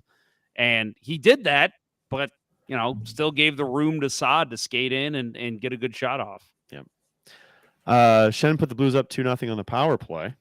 So special teams were big early in this game. And Toronto pulls within 1 late in the first period on a goal from Pierre Engvall. And here's where the flood of goals came. Second period. Special teams come into play again on the power play. Kyrou gets his 18th of the season early in the second. And Nylander gets his 22nd about a minute and a half later to make it 3-2. Levo scored less than 6 minutes later to put the Blues back up by 2. On a great forecheck by Jake Neighbors. On the great forecheck by Neighbors, yeah. Great play. I was thinking his forecheck was in the first period, but it was in the second on that goal. No, that was where I think his play started to turn around a bit.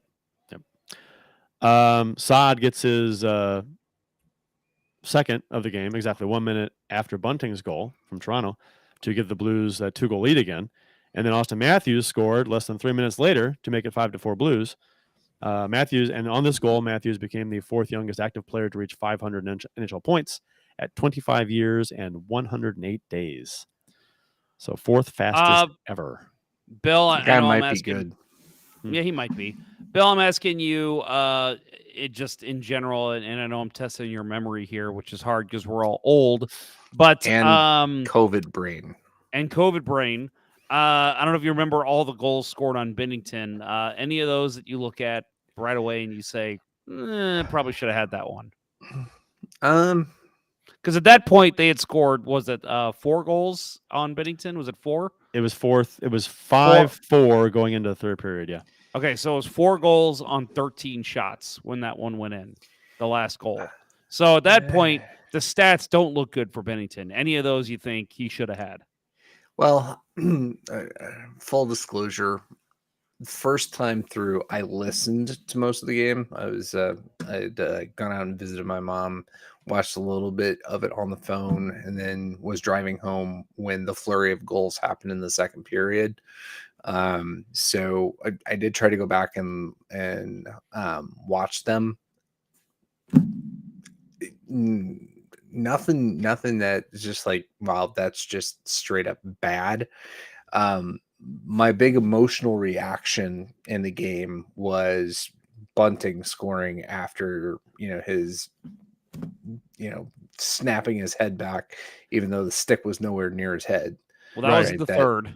Yeah. That was the tying goal. Yeah. And it was 17 shots. They had 17 shots after 2 periods. Yeah. Yeah, but it was the 13th shot that went in. Gotcha. Fourth goal. Gotcha. Yeah. Yeah. I mean, the number is not good. Like when Kerber and Vitali were talking about like the shots on goal at the point that,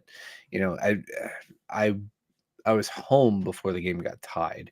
But like that, it doesn't sound good, but given how bad the Blues defense has been, I wasn't going to pin it entirely on him. So see, people were kind of, I think the goal people were not happy about was Matthews' goal, the near post goal, but that goes off. Was it Mikkola's stick?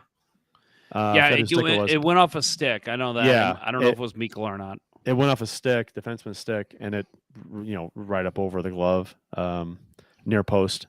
But I think Jim Thomas, of all people to argue something with hockey on Twitter, right? He was going back and forth with a fan or two about this goal. Thomas was critical of Binnington on this play, saying that he wasn't having a good night. And somebody said, "Well, it goes off a stick. It's over his glove. What's he going to do?" And he wasn't on the post. If he's against the post, doesn't go in.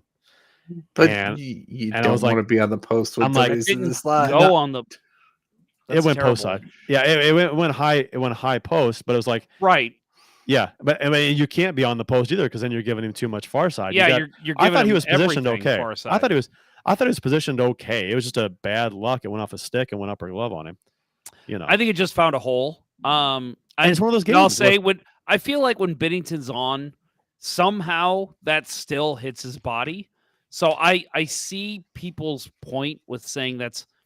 I don't want to say it's a weak goal, but it's maybe one that playoff Binnington has. He still somehow finds a way to make that save. But looking at it as a student of the game, as the three of us are, that is just it's a good shot from a good shooter, and it goes off a stick. And Binnington's playing the position correctly. It just finds a hole. That happens in hockey. Any deflection goal, if you're just going to straight out blame a goalie, you're wrong. I mean, it's unless the deflection is from outside the blue line, and even then, it's difficult. it's difficult, to make an adjustment on something like that. But yeah, don't come at me with an argument that a goalie should have had something that gets redirected 5 feet from him in the slot.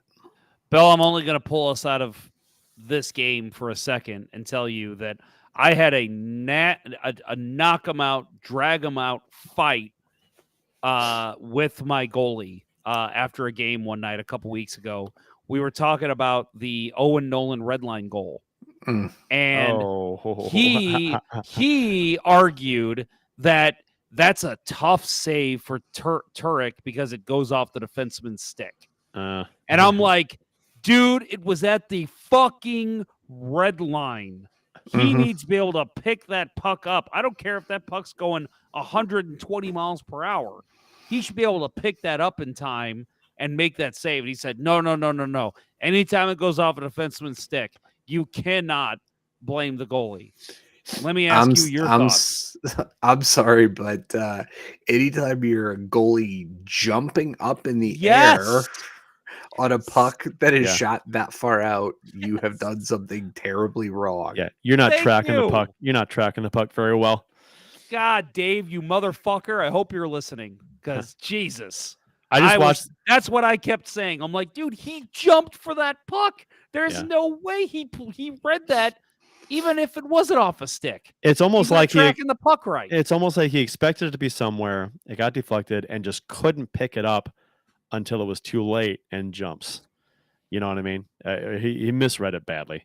Anyway, so I rewatched the Matthews goal, and if it's not tipped, it looks like Binnington makes that save because the shot comes, he goes down, and his glove's down on top of his pad, and then it gets tipped right away. Yeah. But then the puck goes over above shoulder height, of him, and it goes up her glove, and he can't react in time. Right. So I mean, and he may be a little off the post. Looking at it, he's giving him glove, a little bit of glove, but if it's not deflected, he makes the save. But that's what Binnington does. He gives glove all the time, and then he snags it right as the shot's coming in. Well, if he it's also not deflected, he makes that save. He also does a really good job of keeping his glove in a certain spot and having it out a little bit, which is how he makes a ton of saves. He never moves his glove sometimes because he's got it positioned well. Right. This case, he drops it down on top of his pad where the puck was going. And of course, it gets deflected up over his shoulder. So it's. I saw some people complaining about that first bunting goal. That was the one that was shot from the far boards, deflected in front. It hits off Binnington, and it just lays in the crease. And I think it's Bunting. Was that the one that Bunting just kind of pokes in from the crease? And I'm watching it now. I'm pretty sure that's it. And Binnington makes the initial save, and the puck's laying in the crease. Well, he's gotta cover that. And I'm like, what about having a defenseman on the guy standing right in front of the goddamn How net? is he that initial shot was deflected? Exactly. How is he supposed to stop that? I agree. 100%. First off, the shot's coming from left to right. So Right. Binnington moves over to his right. It gets deflected back across the grain to the left to Bunting, who happens to be in the right place at the right time, Right. off his skate, And and then he hits it in. The How in argument the I fuck? saw is he needs to not allow that rebound. And I'm like, the He puck didn't- was deflected right in front of him. How do you expect him to be able to read that? There wasn't a rebound. He didn't make this. I mean, it was deflected before it got to him, right? It was deflected by, wasn't it? Okay, so he never actually touched the puck. I don't think so. Okay, it's hard to tell. I thought he did, but maybe he didn't. Well, maybe you're right. Maybe you're right. Let me say. I thought it went off like his arm, and then it laid in the crease, and that's where Bunting just poked it in. No, it did not go off his arm. It Okay. was deflected. Either went off Mikkola or the Toronto player. Okay. Let's see. Either way, people It's said the he should have been able to stupid pick It went that off. fault. It went off Mikkola's glove. Mikkola goes down to try and Okay. block it. Goes off his But glove. the right to argument I was Bunting. saying was he should have been able to pick that puck up in the crease. And I'm like, you're No. asking him to be fucking Superman at that point. Okay. First off, is this someone you know or just someone online? No, I just saw some idiot on Twitter Okay. commenting. So And it was this probably even a Leafs fan. this is a perfect situation of someone not understanding goaltending. Just they probably never played. They don't understand situations or anything because there's nothing. A goalie, this is ice. You're not playing on carpet where you can just stop and go real quick. Binnington sliding to his right to react to this initial shot, and Mikkola goes down to block it, goes off his glove right to Bunting to the other post. Yeah. You can't. That's what I said. I mean, I didn't comment back because I thought it was worthless to comment You back to can't- this moron. But I was like, dude, you expect him to just literally be able, because not only is he on one side of the net reacting to the initial shot, it's his body weight is on one side of his body. You expect him to be able to shift all that weight over and then be able to just sprawl across and jump on that puck laying in the crease. That's impossible. First of all, no the puck- goalie can the do puck that. wasn't just laying in the crease. It bounced off Mikkola, slid pretty quickly over to Bunting, who off skating in. It wasn't just laying there for a second. It was like Well, bang, bang. Well, that proves the point even more that there's no way he makes that save. Okay, well, advanced stats probably say he should have made the save, right? Is that what we're talking about? We should just say advanced stats say I mean, that's he not. sucks. No, Maybe, I maybe, think but I think that this is just a fan reaction saying, "Well, he should have had that one." How? right. A lounger How? got loose on Twitter. Yeah, right. It's the stupid Do you- Goldie's fault. Do you know what? Bennington almost made the save. He gets I know he back did. over in a hurry. And I'm actually watching on replay. I'm actually impressed at how quickly he gets back over there. It's just so fast. You can't. I mean, Kurt, you think if you had goalie pads on, you'd be able to move your old ass over that quickly? I would have ripped my groin in two trying to do Me this. too. Me too. And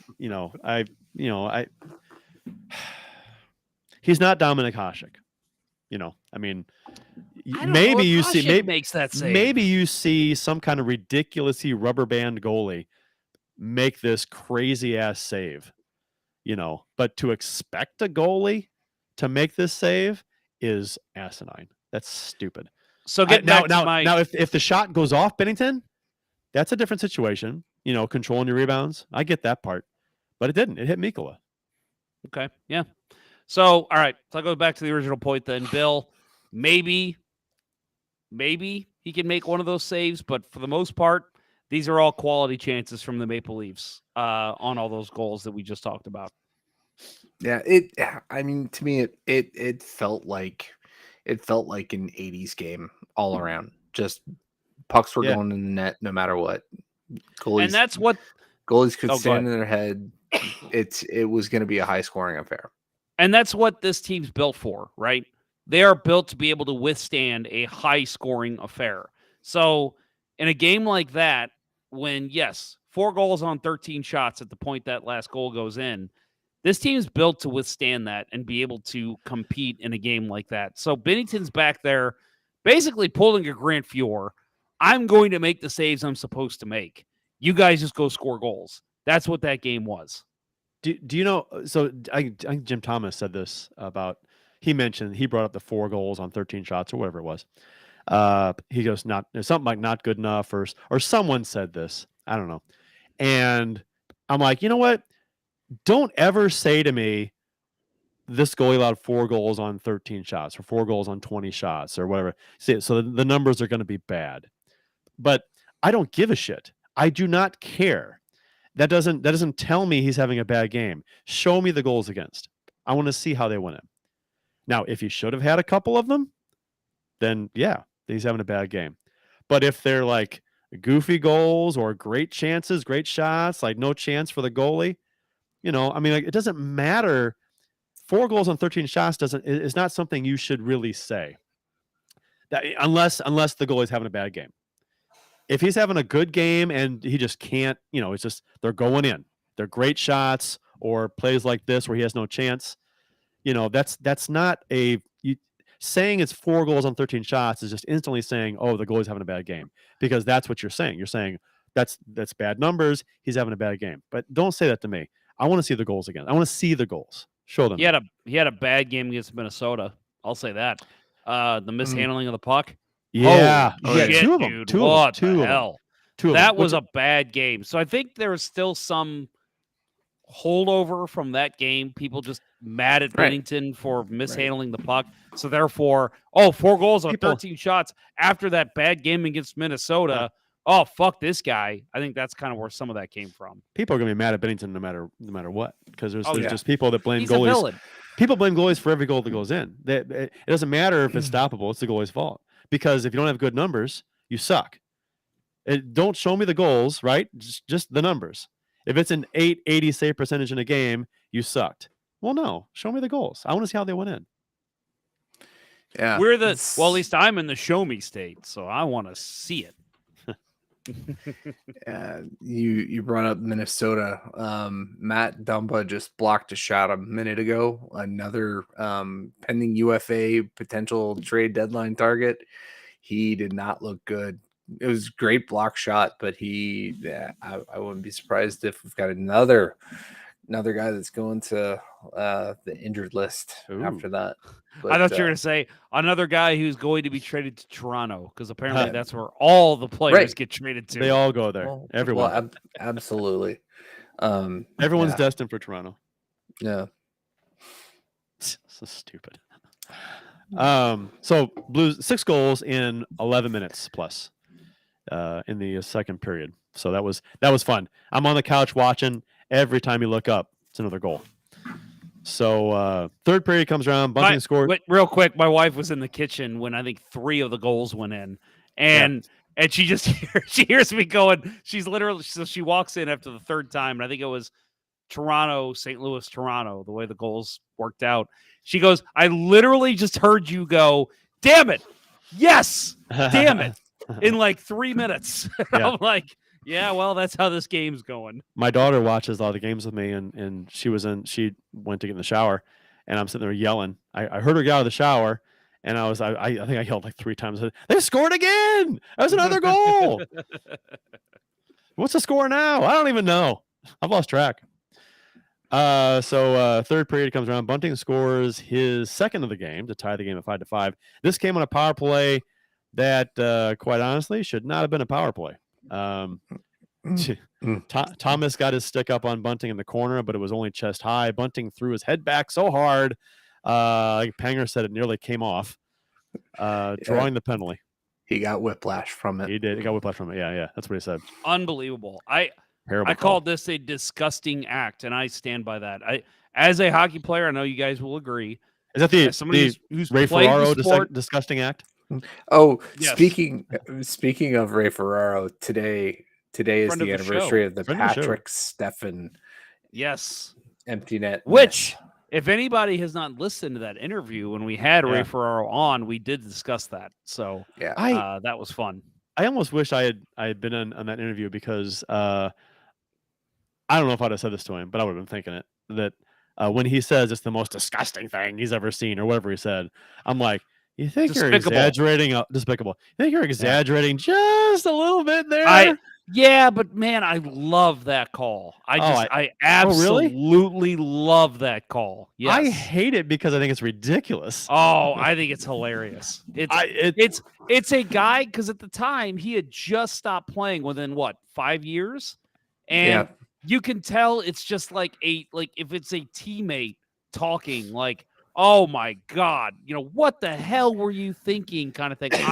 But he didn't do anything wrong. Call. What did he do wrong? Well, who was the puck? The puck bounces over his stick. We've had this discussion. He had to skate it to the crease to put the puck in. No, you don't. Just fire it on net. He needs, having watched the replay a couple times again tonight, he needs to put it in on the forehand and not try to go to the backhand and tuck. Yes. What's he doing? Just put it in. He wasn't shooting. He was just like going to let it slide on in. And it went poop right over his blade. Why do that though? Make sure it goes in the net. If he goes to fire a wrister, maybe it hops on him before that and he shoots it high. You need to fire anything. Just take the puck as you're skating in with no one on you and just loft it into the net. That's what he was trying. Go right to the net to put it in. Oh, he was right in front of the net. Going right to the front of the net seems like the most sure way to make sure it goes in, but it hopped over your blade. You don't need to overstick handle. He was between. He between the circles and the slot. All he had to do was slide it forehand. I'm just saying. It's not his fault. It popped over his. No. Yes, it is. There was a rut in the ice, pops the puck over his blade right when he goes to push it in the net, and that's his fault? I don't want to hear from you anymore, Kurt. I want to hear from Bill. You are unrealistic. It's a fluky thing, and you're blaming him. He overplayed it. He missed his window. He didn't do his triple deke. He just went to slide it in. He didn't just go to slide it in. That's the issue. He did not go to slide it in. He did. He did go to slide it in, but it's like, it's Wedge Antilles in Star Wars, right? Nope, it detonated on the surface. That is the best comparison I've ever heard. I think you're saying he made a move, and he didn't make a move or anything. No, he didn't make a move. I'm saying, let's just put it like this. I get that puck where he gets it. I maybe stick handle one step and then I'm just lofting it in the net. That's Why all would you you even got loft to do. it? Why would you even loft it? Just let it slide in the on the ice in the net. And he didn't do that. He tried to. It popped over his blade. No. Yes, he Where did. he got no. Where Yes, he he got did. the puck, he carried it in and stick handled, then tried to like direct it to the net. I'm saying you've got the puck, no one's on you. Just maybe take one step and then just slide it into the net. Don't was stick doing handle that. it 5 times. No, he didn't stick on it 5 times. Oh. He had it on his forehand, Right. and he gets close to the net. He was just going to let it slide in off his backhand, and it popped over his blade. I'm let it happen. watching it right now. The ice. He- come on. He actually, so I was wrong. He doesn't have it between the circles. He gets it in the left face-off circle and drifts across, has the chance to tuck it in, waits until he gets to the far side of the crease. It hops. It does hop. There was some bad luck in it. Sure, I it was- agree. But a guy with, a put him away, put the screwdriver in the eye and kill him mentality doesn't let it go that far. Yes, And that 100%. was Ray Ferraro's reaction at the Yes. time. Right? And that's what I So- loved about it. It was so pure. It was such a good reaction. It was So not a good let's- reaction. It was Yeah. going overreaction.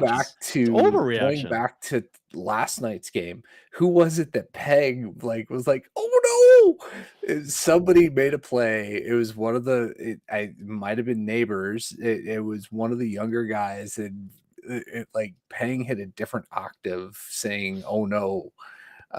Yeah, what was that for? God, I remember what that. was I it? can't remember, Third but I period. He did remember say that. hearing it. I forgot what it was on. It was in the was- third period. But when that happened, I thought of this play. I thought of the Patrick Stefan thing, and, how many times have I said the phrase Darren Pang clutching his pearls about a rookie making a mistake? But yeah, So, game's tied, overtime, deciding overtime. I think Blues outshot the Leafs 5-1 in overtime. God, if Um, Buchnevich tucks that in, Buchnevich Oh, I had a great chance. know. Shen had the great chance. Dude, that second chance, the one before Bouchnevich, the Shen one, Yeah. when Bouchnevich has the great shot, wide open net, it seemed like for Shen on the rebound. Samsonov made a great save. I mean, literally game saver. Beautiful Samsonov save. played for the Bruins in the 90s. That's Samsonov. right? Should be. Should be. Sergei Played for the Samsonov. played for right. the Detroit Vipers. You want to talk about over stick handling? Watch some Sergei Samsonov footage. That dude over stick handled more than anyone, except maybe Maxim Afinogenov. Oh yeah. Oh yeah. So that was a good overtime. I enjoyed that. Even It's though back. Toronto had the puck for the first minute and a half. I think it was longer than that. Wasn't it about 2 minutes? They had the Almost. Well, puck, yeah. and the Blues didn't even like touch it. It was 2 Yeah. something when the Blues got it back finally. Yeah. Thomas, Kyrou, and Falk were just and They were out there for the whole first part. And then what happened when the Blues first got the puck? Remember? Parayko skates up the ice and takes a shot right away. God, I'm like, what are you doing? I laughed about that. 1-on-2 takes a shot. It was like Rutherford. Maybe it wasn't Rutherford. I don't want to put anyone under the bus, but it was somebody in the media who was like, "You love to see that Parayko take the puck in and get a shot on goal," and I'm like, Nope. "No, No, you you fucking do not. don't." Like, No. he just skated in, no one in front, and took a slap shot. It was a You hard ass shot. I think they said it was 98 miles per hour, but like, you don't I don't give a shit. There's nobody in front. You're 3-on-3. You're just turning the puck over when you do You're that. looking for high danger chances with guys in front, right? Yep. In overtime. You're not looking for 1-on-2 chances from outside the hash marks taking shots on goal. It was the same thing as I think it was last season. We bitched about Parayko getting the puck in overtime and then for a line change just dumping it in. Yeah. You guys remember that? And we were all like, what the hell is he? I think even Payne was like, what is he dumping it in for? Like, what? He makes terrible puck decisions sometimes, man. He does. He needs a earpiece. Yeah, he does. Instructions like from a the bench. quarterback. Yeah, he does, really. All I'm glad you saw that, because I was like, wow, we finally get the puck and you give it up right away without even trying to, work a play. It's like, Jesus. Well, and again, not to we talked good about Darren Pang earlier, and John Kelly does a good job too. But I remember who it was. One of them was like, "What a shot by Parayko," and I'm like, "No, that is not the reaction there. The reaction is, what the fuck are you doing, man? You're 3-on-3, and you just gave the puck If you want away. to just, yeah, which I think the Blues ended up stealing it in the. They got it zone. back pretty soon after, yeah. Yeah, but it was like, that's a terrible play. You don't do that. No, yeah. Maybe if there's a guy in front, sure. If you got numbers, sure. Or if it's a situation like against the Stars in 2019, where maybe the goalie just got his bell wrong, and it's like, okay, guys, let's just fucking fire pucks at him. Yeah. Maybe then I would see it. But this game, no, you don't do that. It's a puck possession game in overtime, and you're looking for the best chance. You're trying to cycle in, cycle out, rotate around, try and bait the other team to change a player, so try and get them changing. It's a patience game. You don't charge up the ice 1-on-2 and take a shot from 30 feet out. Yeah. So it goes in the shootout. Blues win in the shootout. Goes 4 rounds as the last 3 Blues shooters scored. Binnington made a stellar kick save. Kick out his pad on Toronto's 4th shooter, Rasmus Sundin. And then Shen then scored on Samsonov to get the extra point for the Blues. Goals in the shootout were from Matthews, Thomas, Marner, Buchnevich, and Shen. And those goals all were beautiful. Well, I thought it was funny because it was literally Matthews, Thomas, Marner, Buchnevich. Beautiful moves. Come in one-on-one with the goalie. Make great moves. Sandine, I almost said Santini. Sandin, however you say his name. He makes a great move. And Binnington kicks the leg pad out. I mean, just beautiful. Just a really well-timed, well-played move. It was there for a second. It's almost like the goalies were just fucking out of gas. And then Shen just fucking, I'm just going to skate in and take a wrist shot. Yeah. And that's the winner. Because that save Binnington made, it was open for a second. Yeah, it was. It was kicks there. it out. Yeah. Yeah, you could, I mean, I saw a still. And it's like, that kid had everything to shoot at. Like, the net was wide open. So you're just thinking, I've deked out the goalie, just put the puck in the net. And Binnington, great read, and throws the leg pad out. Was it a toe save? Yeah. I think it was pad. Wasn't it pad? He got the pad back across. I thought Sandin just hesitated for a split second, and that's all an NHL caliber goalie like Jordan Binnington needs to recover. Right, his recovery time, I thought, to your point earlier about almost getting to the first goal, right, or the deflected goal. Yeah, right. His recovery times are impressive. And I think in this game too, I give Binnington credit for his numbers weren't good in this game. It wasn't really indicative of his play.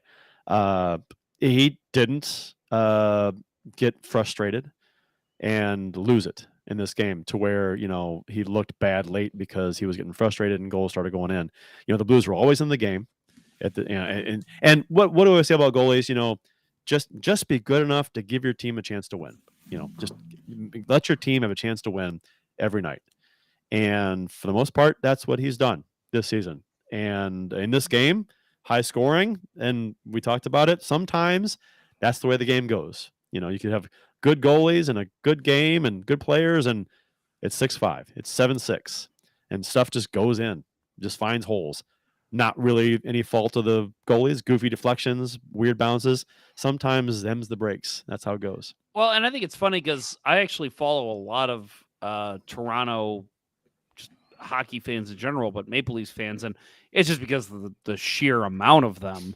But, so I follow like intelligent ones, and I follow a lot of intelligent Blues fans.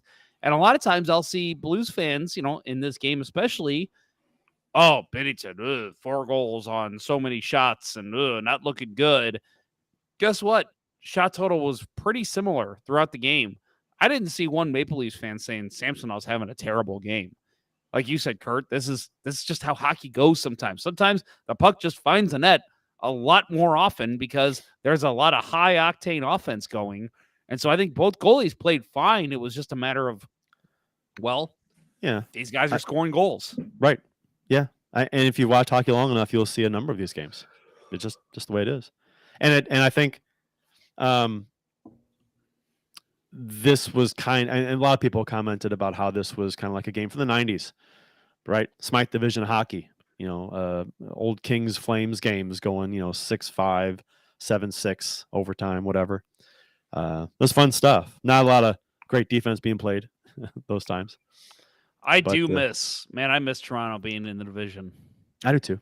I miss Detroit in the division. As much as of course, but Yeah. I guess both the crazy fan bases. Like, again, they've got some great fans, but they also have some fucking insane fans. And I actually miss seeing those. Can you imagine that old Smythe division with social media? I mean, my God, that would be a lot of fun. Well, A lot better than the dumbass Avalanche fans we have to deal with now. Oh, God. Yeah. The Arizona Coyotes being in the central time zone and playing in a college arena. Yeah, in That's- the desert. Yeah. Uh, Ken Morris. It was a fun game. Yeah, It was. it was a fun game. I think I tweeted that out. I said that was a fun game. And Blues won in Toronto against a really good Toronto team without Tarasenko, O'Reilly, and Krug. I have zero complaints. None. Yeah. Not a single Yeah, one. at this point, there was times in the last couple of years where the Blues would win, and we would still be sitting here being like, "Oh my God, they played this play bad. This was awful. They did this wrong." As bad as the defense has been, to get 2 points in Toronto, and the way this season has gone, I'm not going to complain at all. This is great. It's great to see that. Is Mikkola being shopped? And Team USA played Team Canada in the World Juniors. We'll talk about both of those after we hear from Center Ice Brewery. Do you like hockey? Of course you do. Do you like beer? Of course you do. Are you 21? Let's hope so.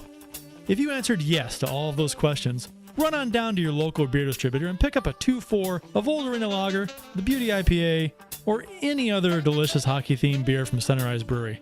That's right, Center Ice Brewery beer is available at various beer stores around town, so check around for the one closest to you. That's Center Ice Brewery. Let's go Blues!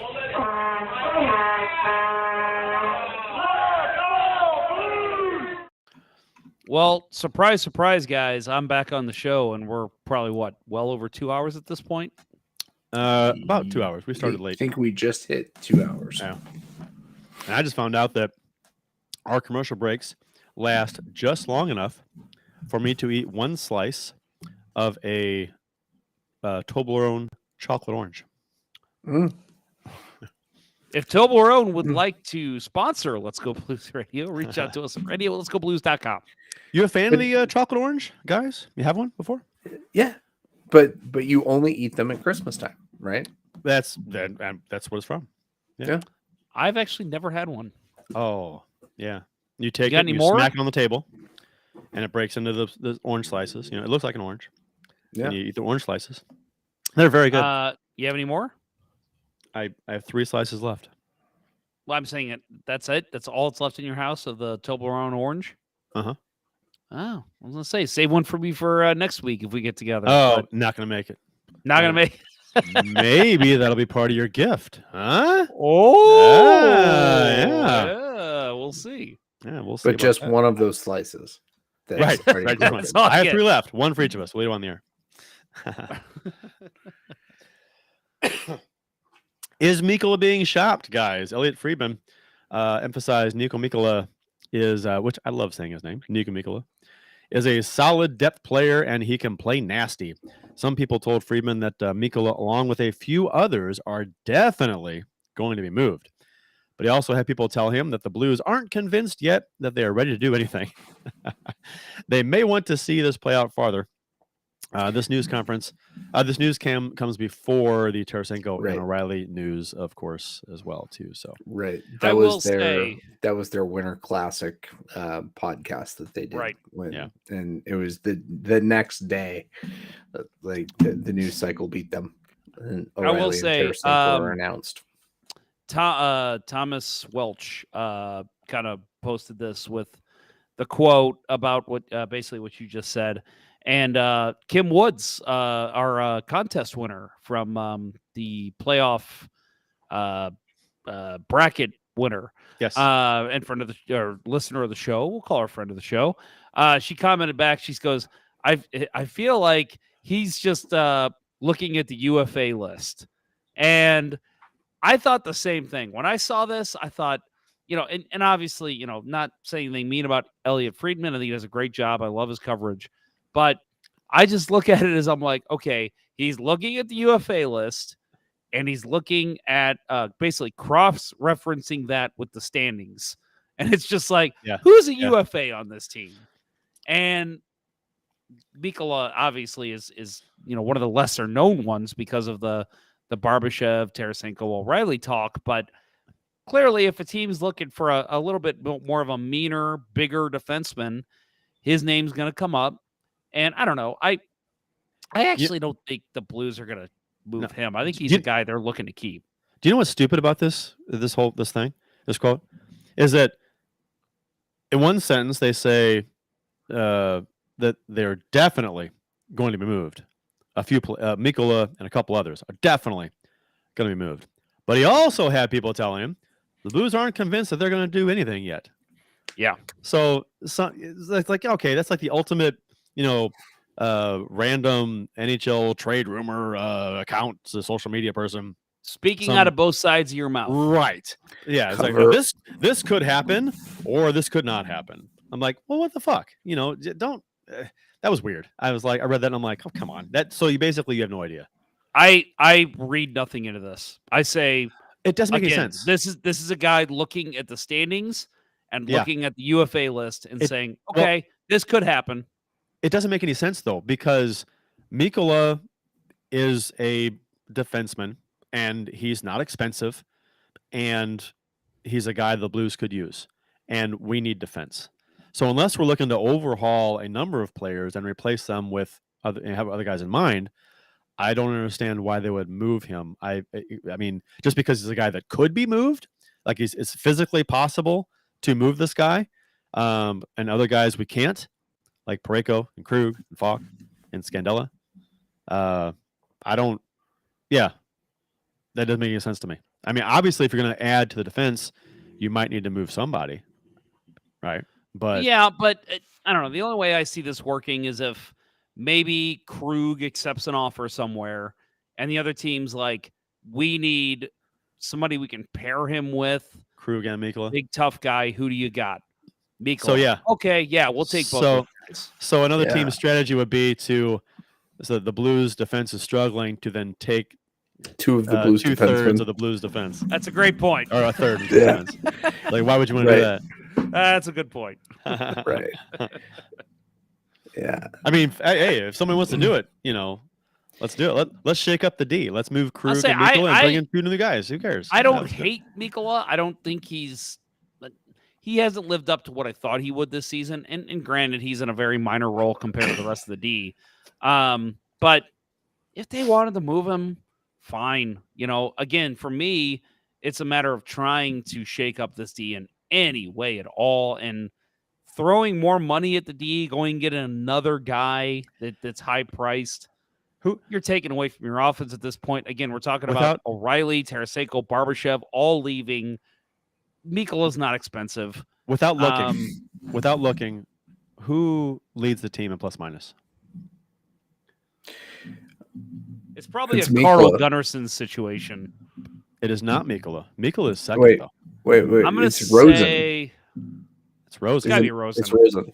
Plus 10 in 21 games. Plus 10. And Mikkola is second. Plus 6. Yeah. I'm just going to say it just to be funny, but I think the only appropriate move is to, and I don't think the trade would happen because I think he's on the Ducks this year, but Mikkola with Yanni Hakanpää. Yeah, that was That'd great. be a great pairing. Rangy That's awesome. Finnish defenseman with great names. But Yeah. I was just gonna I just noticed this, but I wanted to call it out before I fixed it. I guess when we went offline earlier and now we're back on, my name apparently switched to Kirk it did. Price. Yeah, look Right. at that. How no, about that? it's been that way for most of the night because I thought Kurt was having a conversation with himself in the chat. Okay, that's funny. Yeah. Well, I am I guess- fixing that now. No, didn't notice it, I didn't either. and apparently Thanks, none of listeners. the listeners did either. They didn't say anything either. So, Mike Leon about Mikkola says Mikkola is great. Hit just too I would slow. say Mikkola is great, just too slow is what just he's too saying. slow. I don't think is he a slow defenseman? I don't think he's that slow. I think Bortuzzo might be a little slow. I'll admit I was I like Mikkola. intrigued. I was intrigued by the Parayko Mikkola pairing. I don't like it. After seeing it in action, I don't like it. I think it just doesn't work. I actually think I'm drawing a blank here if we've seen it a lot or not. I think Krug Mikkola would be an interesting pairing if Krug ever comes back and is healthy. I'm a Mikkola fan. I mean, it's not amazing, but I like him. I think for what the Blues are paying him compared to the rest of the defense. Sure, he does a great fucking job. Yeah. Right. And I think that's also part of the analysis from Friedman, right? Is he is a he's a bit player, he's a sixth defenseman, he's a depth guy on a team that if you're gonna if this team's gonna sell off, and I think this is why it's easy to say Mikkola and Barbashev are two easy targets, right? They're depth guys, and teams that are rebuilding don't keep depth guys. But yeah, I know. But they're also not expensive. Well, Barbashev will be wanting a raise, I guess. Makes 2.25 now. Mikkola's making 1.9 million. So I guess if Mikkola wants a raise, then that would, if he's wanting 2.5, 3, then it's like, well, maybe they don't want to keep him. It's weird to me to think that, and you're right. I'm not saying you're wrong that Barbashev is going to expect a raise. I do. He'll want a raise. He has been invisible this year. Mostly. I don't recognize him at all. Like 2019, he was not a point scorer, but like every time on that fourth line, you knew when he was out there.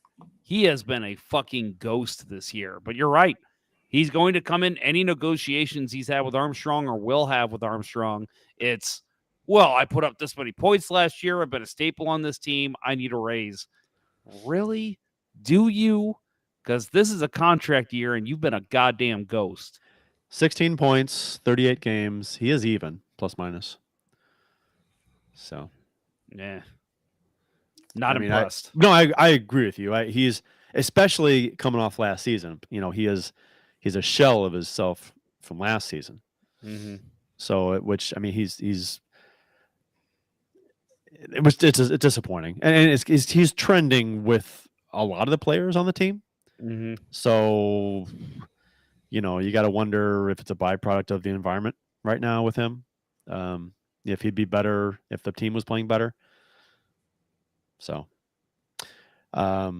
he's 26. Mikkola is 26 years old, and we mentioned UFA. So, we'll see what happens with Mikkola if he's traded. According to Friedman, he's got some sources that say he's definitely going to be moved, along with others.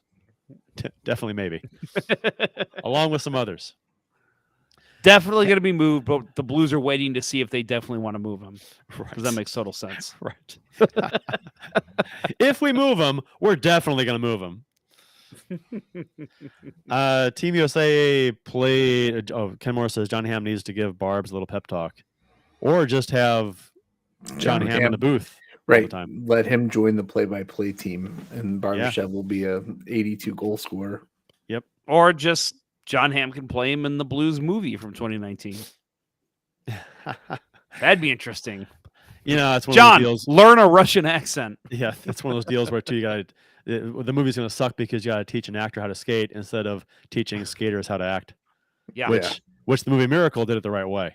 They taught some hockey players how to act a little bit, and instead of the other way around. You get like Youngblood. You get players, the actors that are trying to skate. Man, they got to do some creative editing with the video cuts. Well, and it's like I can't remember his name, but Major League, same thing. The main pitcher, the old veteran pitcher, could not throw a goddamn baseball. Eddie Harris. And like Eddie Harris. Yes, I mean, played the role great. Outside of playing baseball, he was fantastic. You tell me Jesus Christ can't hit a curveball? Up yours, Joe Boo. Up your butt, Joe Up your Boo. butt, Joe Boo. Sorry. So, quick Major League trivia. Clue Haywood. Did you know that he played for the St. Louis Cardinals in the late 70s? Who? Where's the question? Clue Haywood. Haywood. Who's he that? was the Yankee, the bad guy on the Yankees. The first baseman? Yeah. Oh, really? Pete Really? Vukovich He played for the Cardinals in the 70s? in the 70s. Yeah, and then he Really? was on the Brewers team that we beat in 82. Really? Yes. He was a Harvey Wallbanger? Yeah, he was a pitcher. my He was a major league God. pitcher. That's funny. Okay. Vukovich. He looks like an asshole first baseman. He played that role very well. Where you going, meet? About 90 feet. How's your wife and my kids? How's your wife and my kids? You're looking real dumb stealing second with your shoe untied. Huh? That's great. Mike Leon says, you guys pumped about Snuggerud? He was outstanding in the first tonight. Yeah, the Team USA played Team Canada tonight. You guys watched it? Bill, you said you watched it? Jeff, you watch it? I missed it, unfortunately. Okay. Real, I mean, it was a fun game. I mean, but USA gets out to a 2-0 lead. Snuggerud was robbed. Yeah, I couldn't ask for a better start. Right. Yep. The NHL Network guys are pointing out they hadn't said Connor Bedard's name in the first 5 minutes of the game, and US is up 2-0 by the time they do. Right. Yeah. And then Canadian goalie. What? God, blanking. Fantastic. What a game! 43 saves. Yeah. Overall, U.S. outplayed Canada in this game. Better chances, more of them, and he was fantastic. But 2-0 lead for U.S. and then Canada comes back and scores the next 6. And U.S. and now when it was 3-2 Canada, U.S. had a goal taken away. They just showed that on NHL Network right now. They had a goal. It was ruled goaltender. They challenged for goaltender interference, and they determined it was. And I thought that call sucked. Yeah, I thought it sucked. It's so. Friend of the show, Mike McKenna, has rightfully been pointing out that in international hockey, I know the rule. Yeah, it is very straightforward. Yes, and it is. It was the right call, right? But from a should it be perspective, well, he was put into the crease by an opposing player. He's making a hockey play, spinning to get a shot off when he makes contact with the goalie. Right? It wasn't a dirty play by the U.S. No, but by the letter of the law. So by the letter of the law, if you're pushed into the goalie by a defenseman, that's still goal interference. Is that true?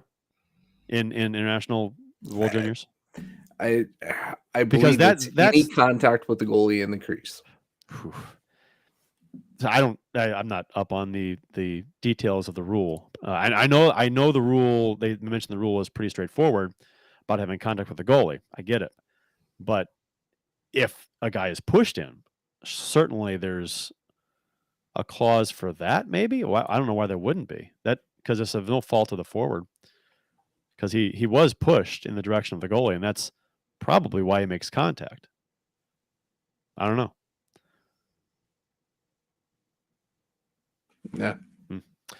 It's I mean it was a call that obviously, if it goes the other way, right, the game is entirely different. It's tied at 3, but Right. from that point, Canada takes the momentum. They scored Yeah. another goal a couple minutes later. Yeah, and then the U.S. thinks they're back in it again And the for goal was yet called. another interference call. Right, where the puck was under the goalie's skate as he was down, butterfly to make the save, and it was under his actual skate part. He didn't Right. know he had it, I don't think. Right. Because he's kind of waffering is waffering. Yeah, that's the technical term.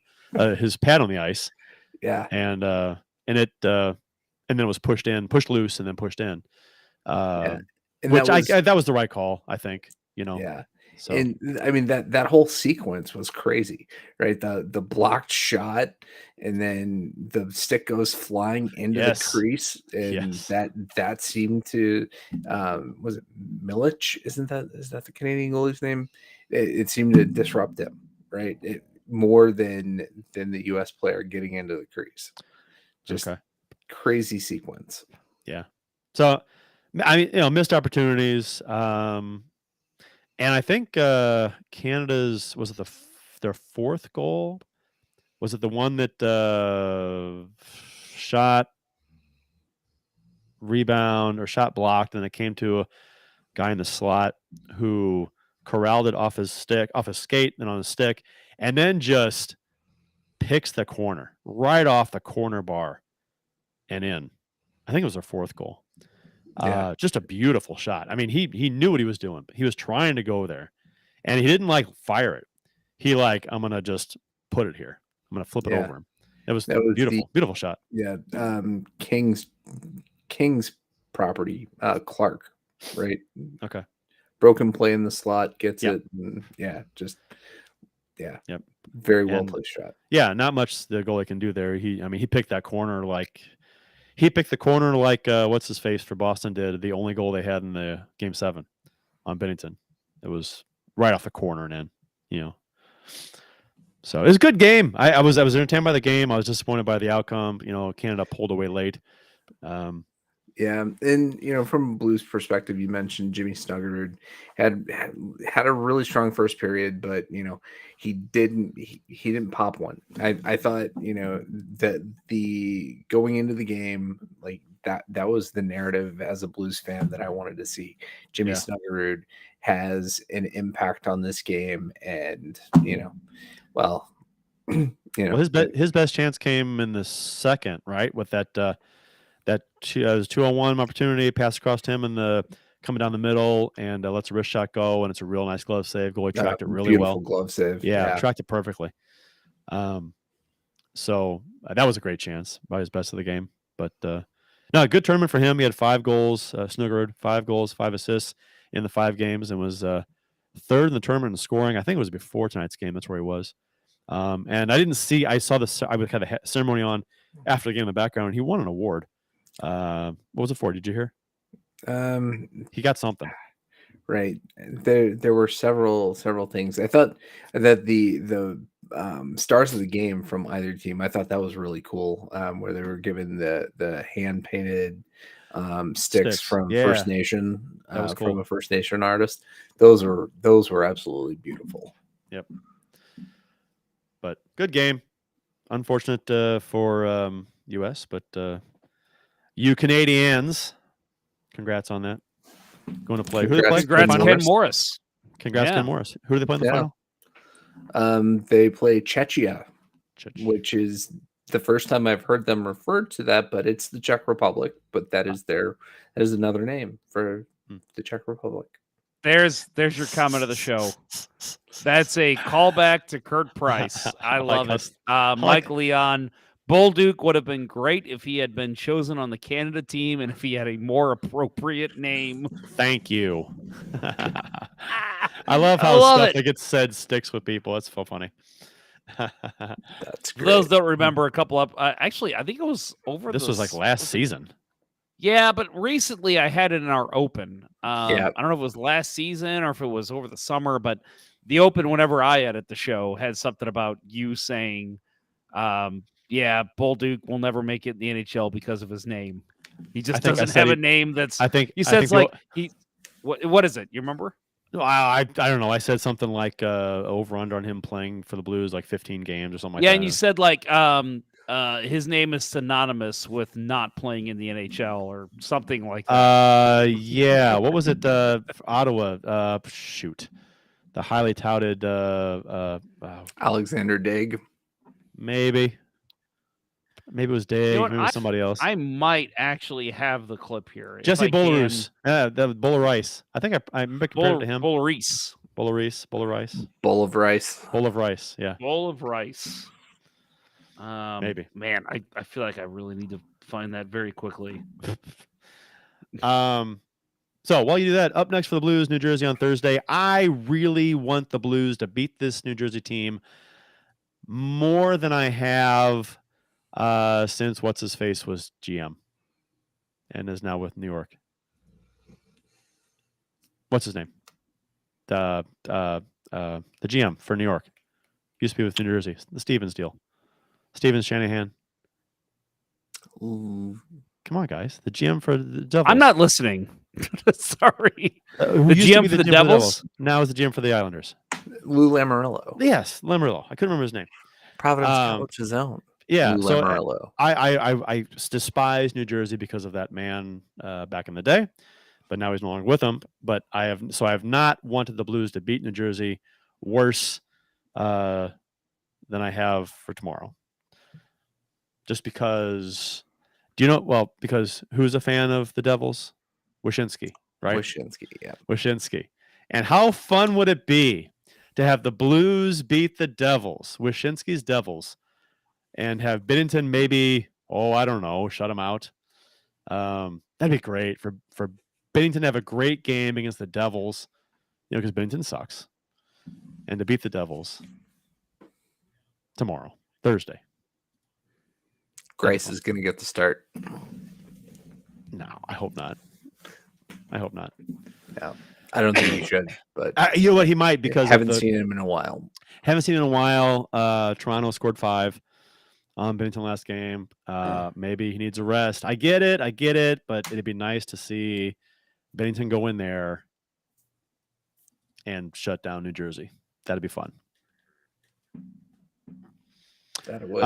And like I said, prior to tonight, New Jersey has 2 wins in the last 11 games. They won tonight, though, against Detroit. And before tonight, again, New Jersey is 28th in point percentage since November 31st. So they won like 1 million games in a row and have cooled off quite a bit since then against tougher competition, too, by the way. Yeah. And, they were in Detroit tonight, so they had to travel back to New Jersey. So the Blues will be a little more rested. Yeah, right. And right. So the New Jersey's on the back-to-back, second end of a back-to-back. The Blues have rest. Yeah. I bet you're right, though. You think Rice starts tomorrow, Jeff? Jeff's not listening. Bill? No, he's not. I found the file, but now I have no idea how to add it. But you think Grice starts tomorrow? Do you think he starts tomorrow? They don't have back-to-back, right? No. They don't, but he hasn't played in a while. I'm thinking he starts tomorrow. I think you know what? No, they have back-to-backs Saturday and Sunday this coming. So I bet you Binnington starts New Jersey. I bet you Grice starts Montreal and Binnington starts Minnesota. Yes, because it's Montreal and Minnesota back-to-back. 100% Otherwise, you got Grice starting 2 out of 3. God. I think, yeah. Yeah, it's going to be Binnington's tomorrow. He's starting on Thursday. Tough back-to-back Montreal and Minnesota. At Montreal, at Minnesota. Oh, God! Even if it was at Montreal in St. Louis, that's a tough back-to-back. Yeah. Yeah. So, So, you're with us, Jeff? Yes. Okay. So I was talking about beating New Jersey. Wyshynski's team is New Jerszy. It'd be great. Oh, how nice it would be to see Binnington beat him. Oh, shut him down in New Jersey. Can you imagine the shit he'll get on social media if Binnington, I hate to say it, gets a shutout? That's what I just said. Yeah. Oh, yeah. yes. So that's why I said. That's why I tweeted out. I'm like, I have not wanted. I want the Blues to beat New Jersey so bad, more so than I have since Lamoriello was the GM. I will use that night with my wife. Let's just put it like that. You will use that with your wife. What do you mean? Come on. I don't know what Do you're I talking really need to explain that? about. This is Shout out. family show, Later, sir. when we're in bed and I'm Yeah. like It's family getting show, sir. close to something, and I'm like, oh yeah, Bennington's shutting out New Jersey. Take that, Wyshensky. You really made me have to explain that one. All right. I That Okay. part of the show gets edited out. yeah, no, I was gonna say. No, keep it Yeah. in. I'll yeah, I don't know. I get you, I guess. Yeah. Come on. Take that, You ready? Wyshensky. That's what Yeah. you're gonna say? That's what you're gonna That's what I'll say. Yep. I'll have right. an update on my divorce proceedings in the next Yeah. show. All right. You record it and you play it back next show. Oh, you want me to record it? Okay, I don't know if that's gonna fly. I don't want to get into a particular situation here. Oh, Yeah. that's twice in a show. That's twice. That douchebag's been brought up. Yeah, the douchebag needs to be called out. Yeah. He well, sucked as the hope- blues hype man, and he Hopefully, we never hear from him again. Hopefully, that's the last we hear from that absolute garbage human being. He'll probably get a gig down in Alabama somewhere on a radio Well, show. Thank God for social media. We'll be able to call that out too. The Winter Classic, guys. You watch the Winter Classic at all? It was on in the background. I watched it. It actually seemed like it was a pretty well played game. Pittsburgh had the 1-0 lead late, and then Boston came back and won, and looked like a nice little thing. But for me, like, they've already done a game at Fenway, right? I thought so. I was wondering that. I didn't look it up. I'm But I pretty thought sure they they had. have. See, and Pittsburgh's been in like 6 of these things. Yeah, I think. like, That's so absurd. and now next year they're doing Seattle, Vegas, That's and fine. I will probably actually watch that one. Yeah. That looks cool. Yeah, but that's for fine. me, like this one again, you said Pittsburgh's been in it a million times already. Boston they've has already too. They've done- been in a few If times. they haven't, if it wasn't for a Winter Classic, I know they've at least done an outdoor game at Fenway, and it's Yeah. like, I mean, I get that eventually you have to reuse venues if you're going to do this forever, but I mean, we're only 15 years into this, 17 years into it, and you're already reusing venues. That's not even the amount of teams in the NHL. So Dude, I don't know. what they should do is, where was the outdoor event that didn't have a lot of fans? It was Lake Tahoe. Mhm. That they needed that was cool. I mean, I granted that the temperature in the sun didn't really jive with what they had on the that ice. sucked. That's an easy fix, though. Fucking don't put black shit under the ice. Yeah. To warm the ice up. The dumbasses. Make it like a light blue, ice blue color or something. But I'd like to see more stuff like that. More scenic games. That'd be cool. Yeah.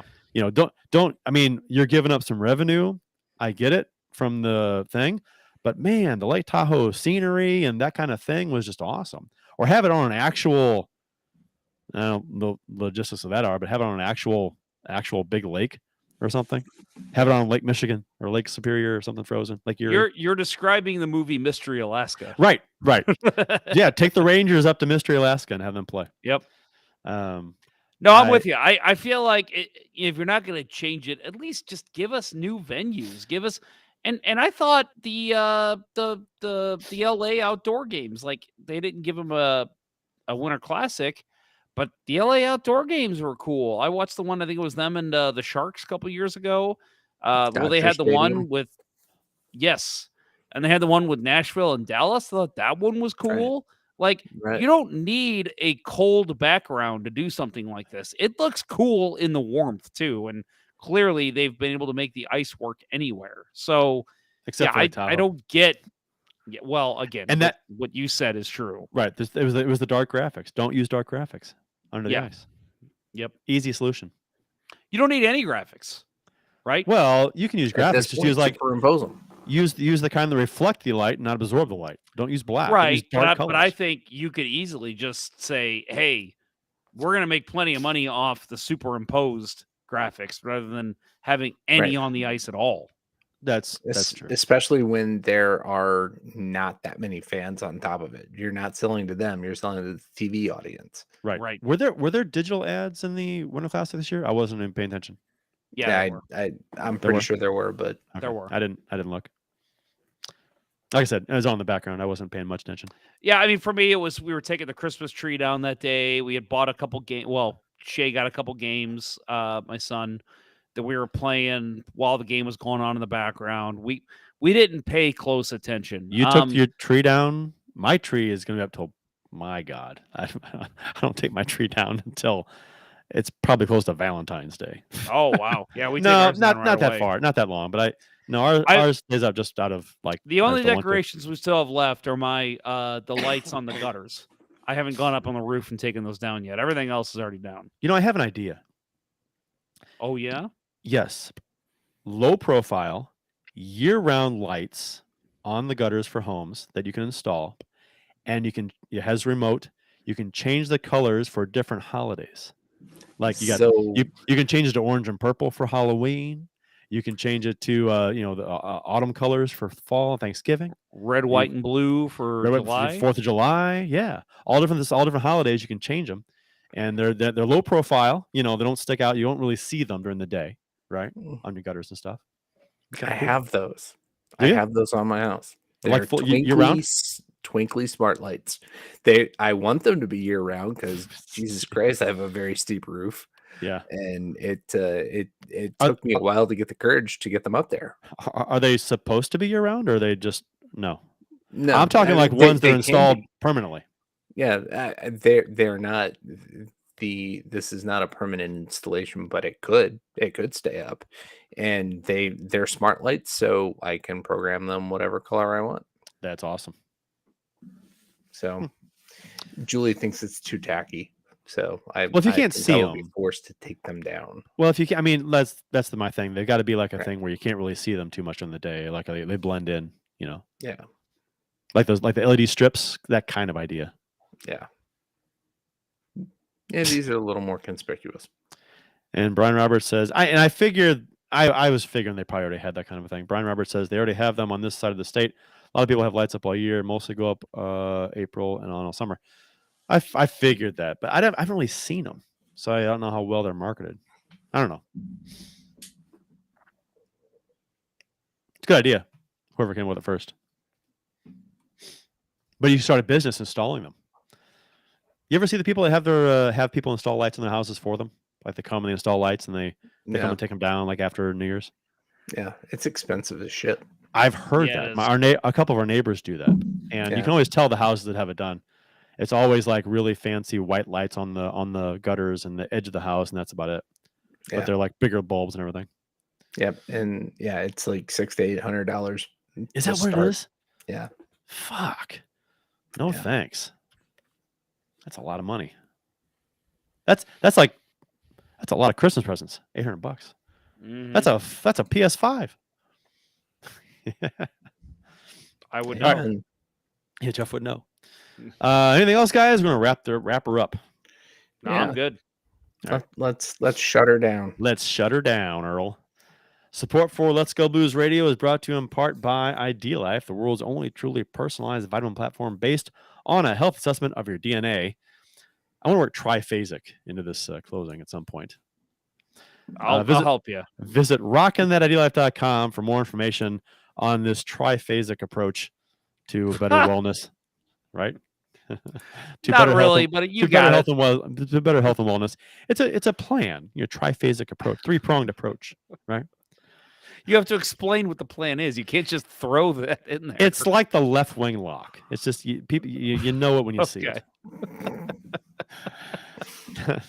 That's rockinthatIdealife.com and get 10% off by emailing Dustin at rockinthatIdealife@gmail.com and tell him Let's Go Blues Radio sent you, and by Mark Burgoyne from Real Brokerage Realty. Visit strikewithmike.com today for all of your home buying and selling needs. That's strikewithmike.com. And by Center Ice Brewery, St. Louis's tasty hockey-themed beer. Check out your local beer vendors for availability. That's Center Ice Brewery beer. Please drink responsibly. That will wrap up episode 15 of season 11 of the original St. Louis Blues Hockey Podcast, Let's Go Blues Radio. Thank you for listening, and thanks to those who participated in the YouTube and Facebook live chats during the live show. We hope you enjoyed it as much as we've enjoyed bringing it to you. For Jeff Ponder and Bill Day, I'm Kurt Price. Until next time, everyone, suck it, Wyshynski. Devils suck. Let's go Blues. Happy New Year. Let's go Blues. Happy New Year. Let's go Blues. I can find the closing. There it is. The Chiefs are at home tonight against Sport at the War Memorial at 8. Good seats are still available. A look at sports. I think that went very well. Thank you for listening to Let's Go Blues Radio. Now take off, hosers. I want you to have a heart attack and die so that we never have to do this shit again. Well, there's 90 minutes of your life you'll never get back. Sorry. St. Louis Blues, St. Louis Blues. Have you heard the news about our St. Louis Blues? They've only just begun, they're on their way to #1. Now there's no more blues for our St. Louis Blues. The Blues are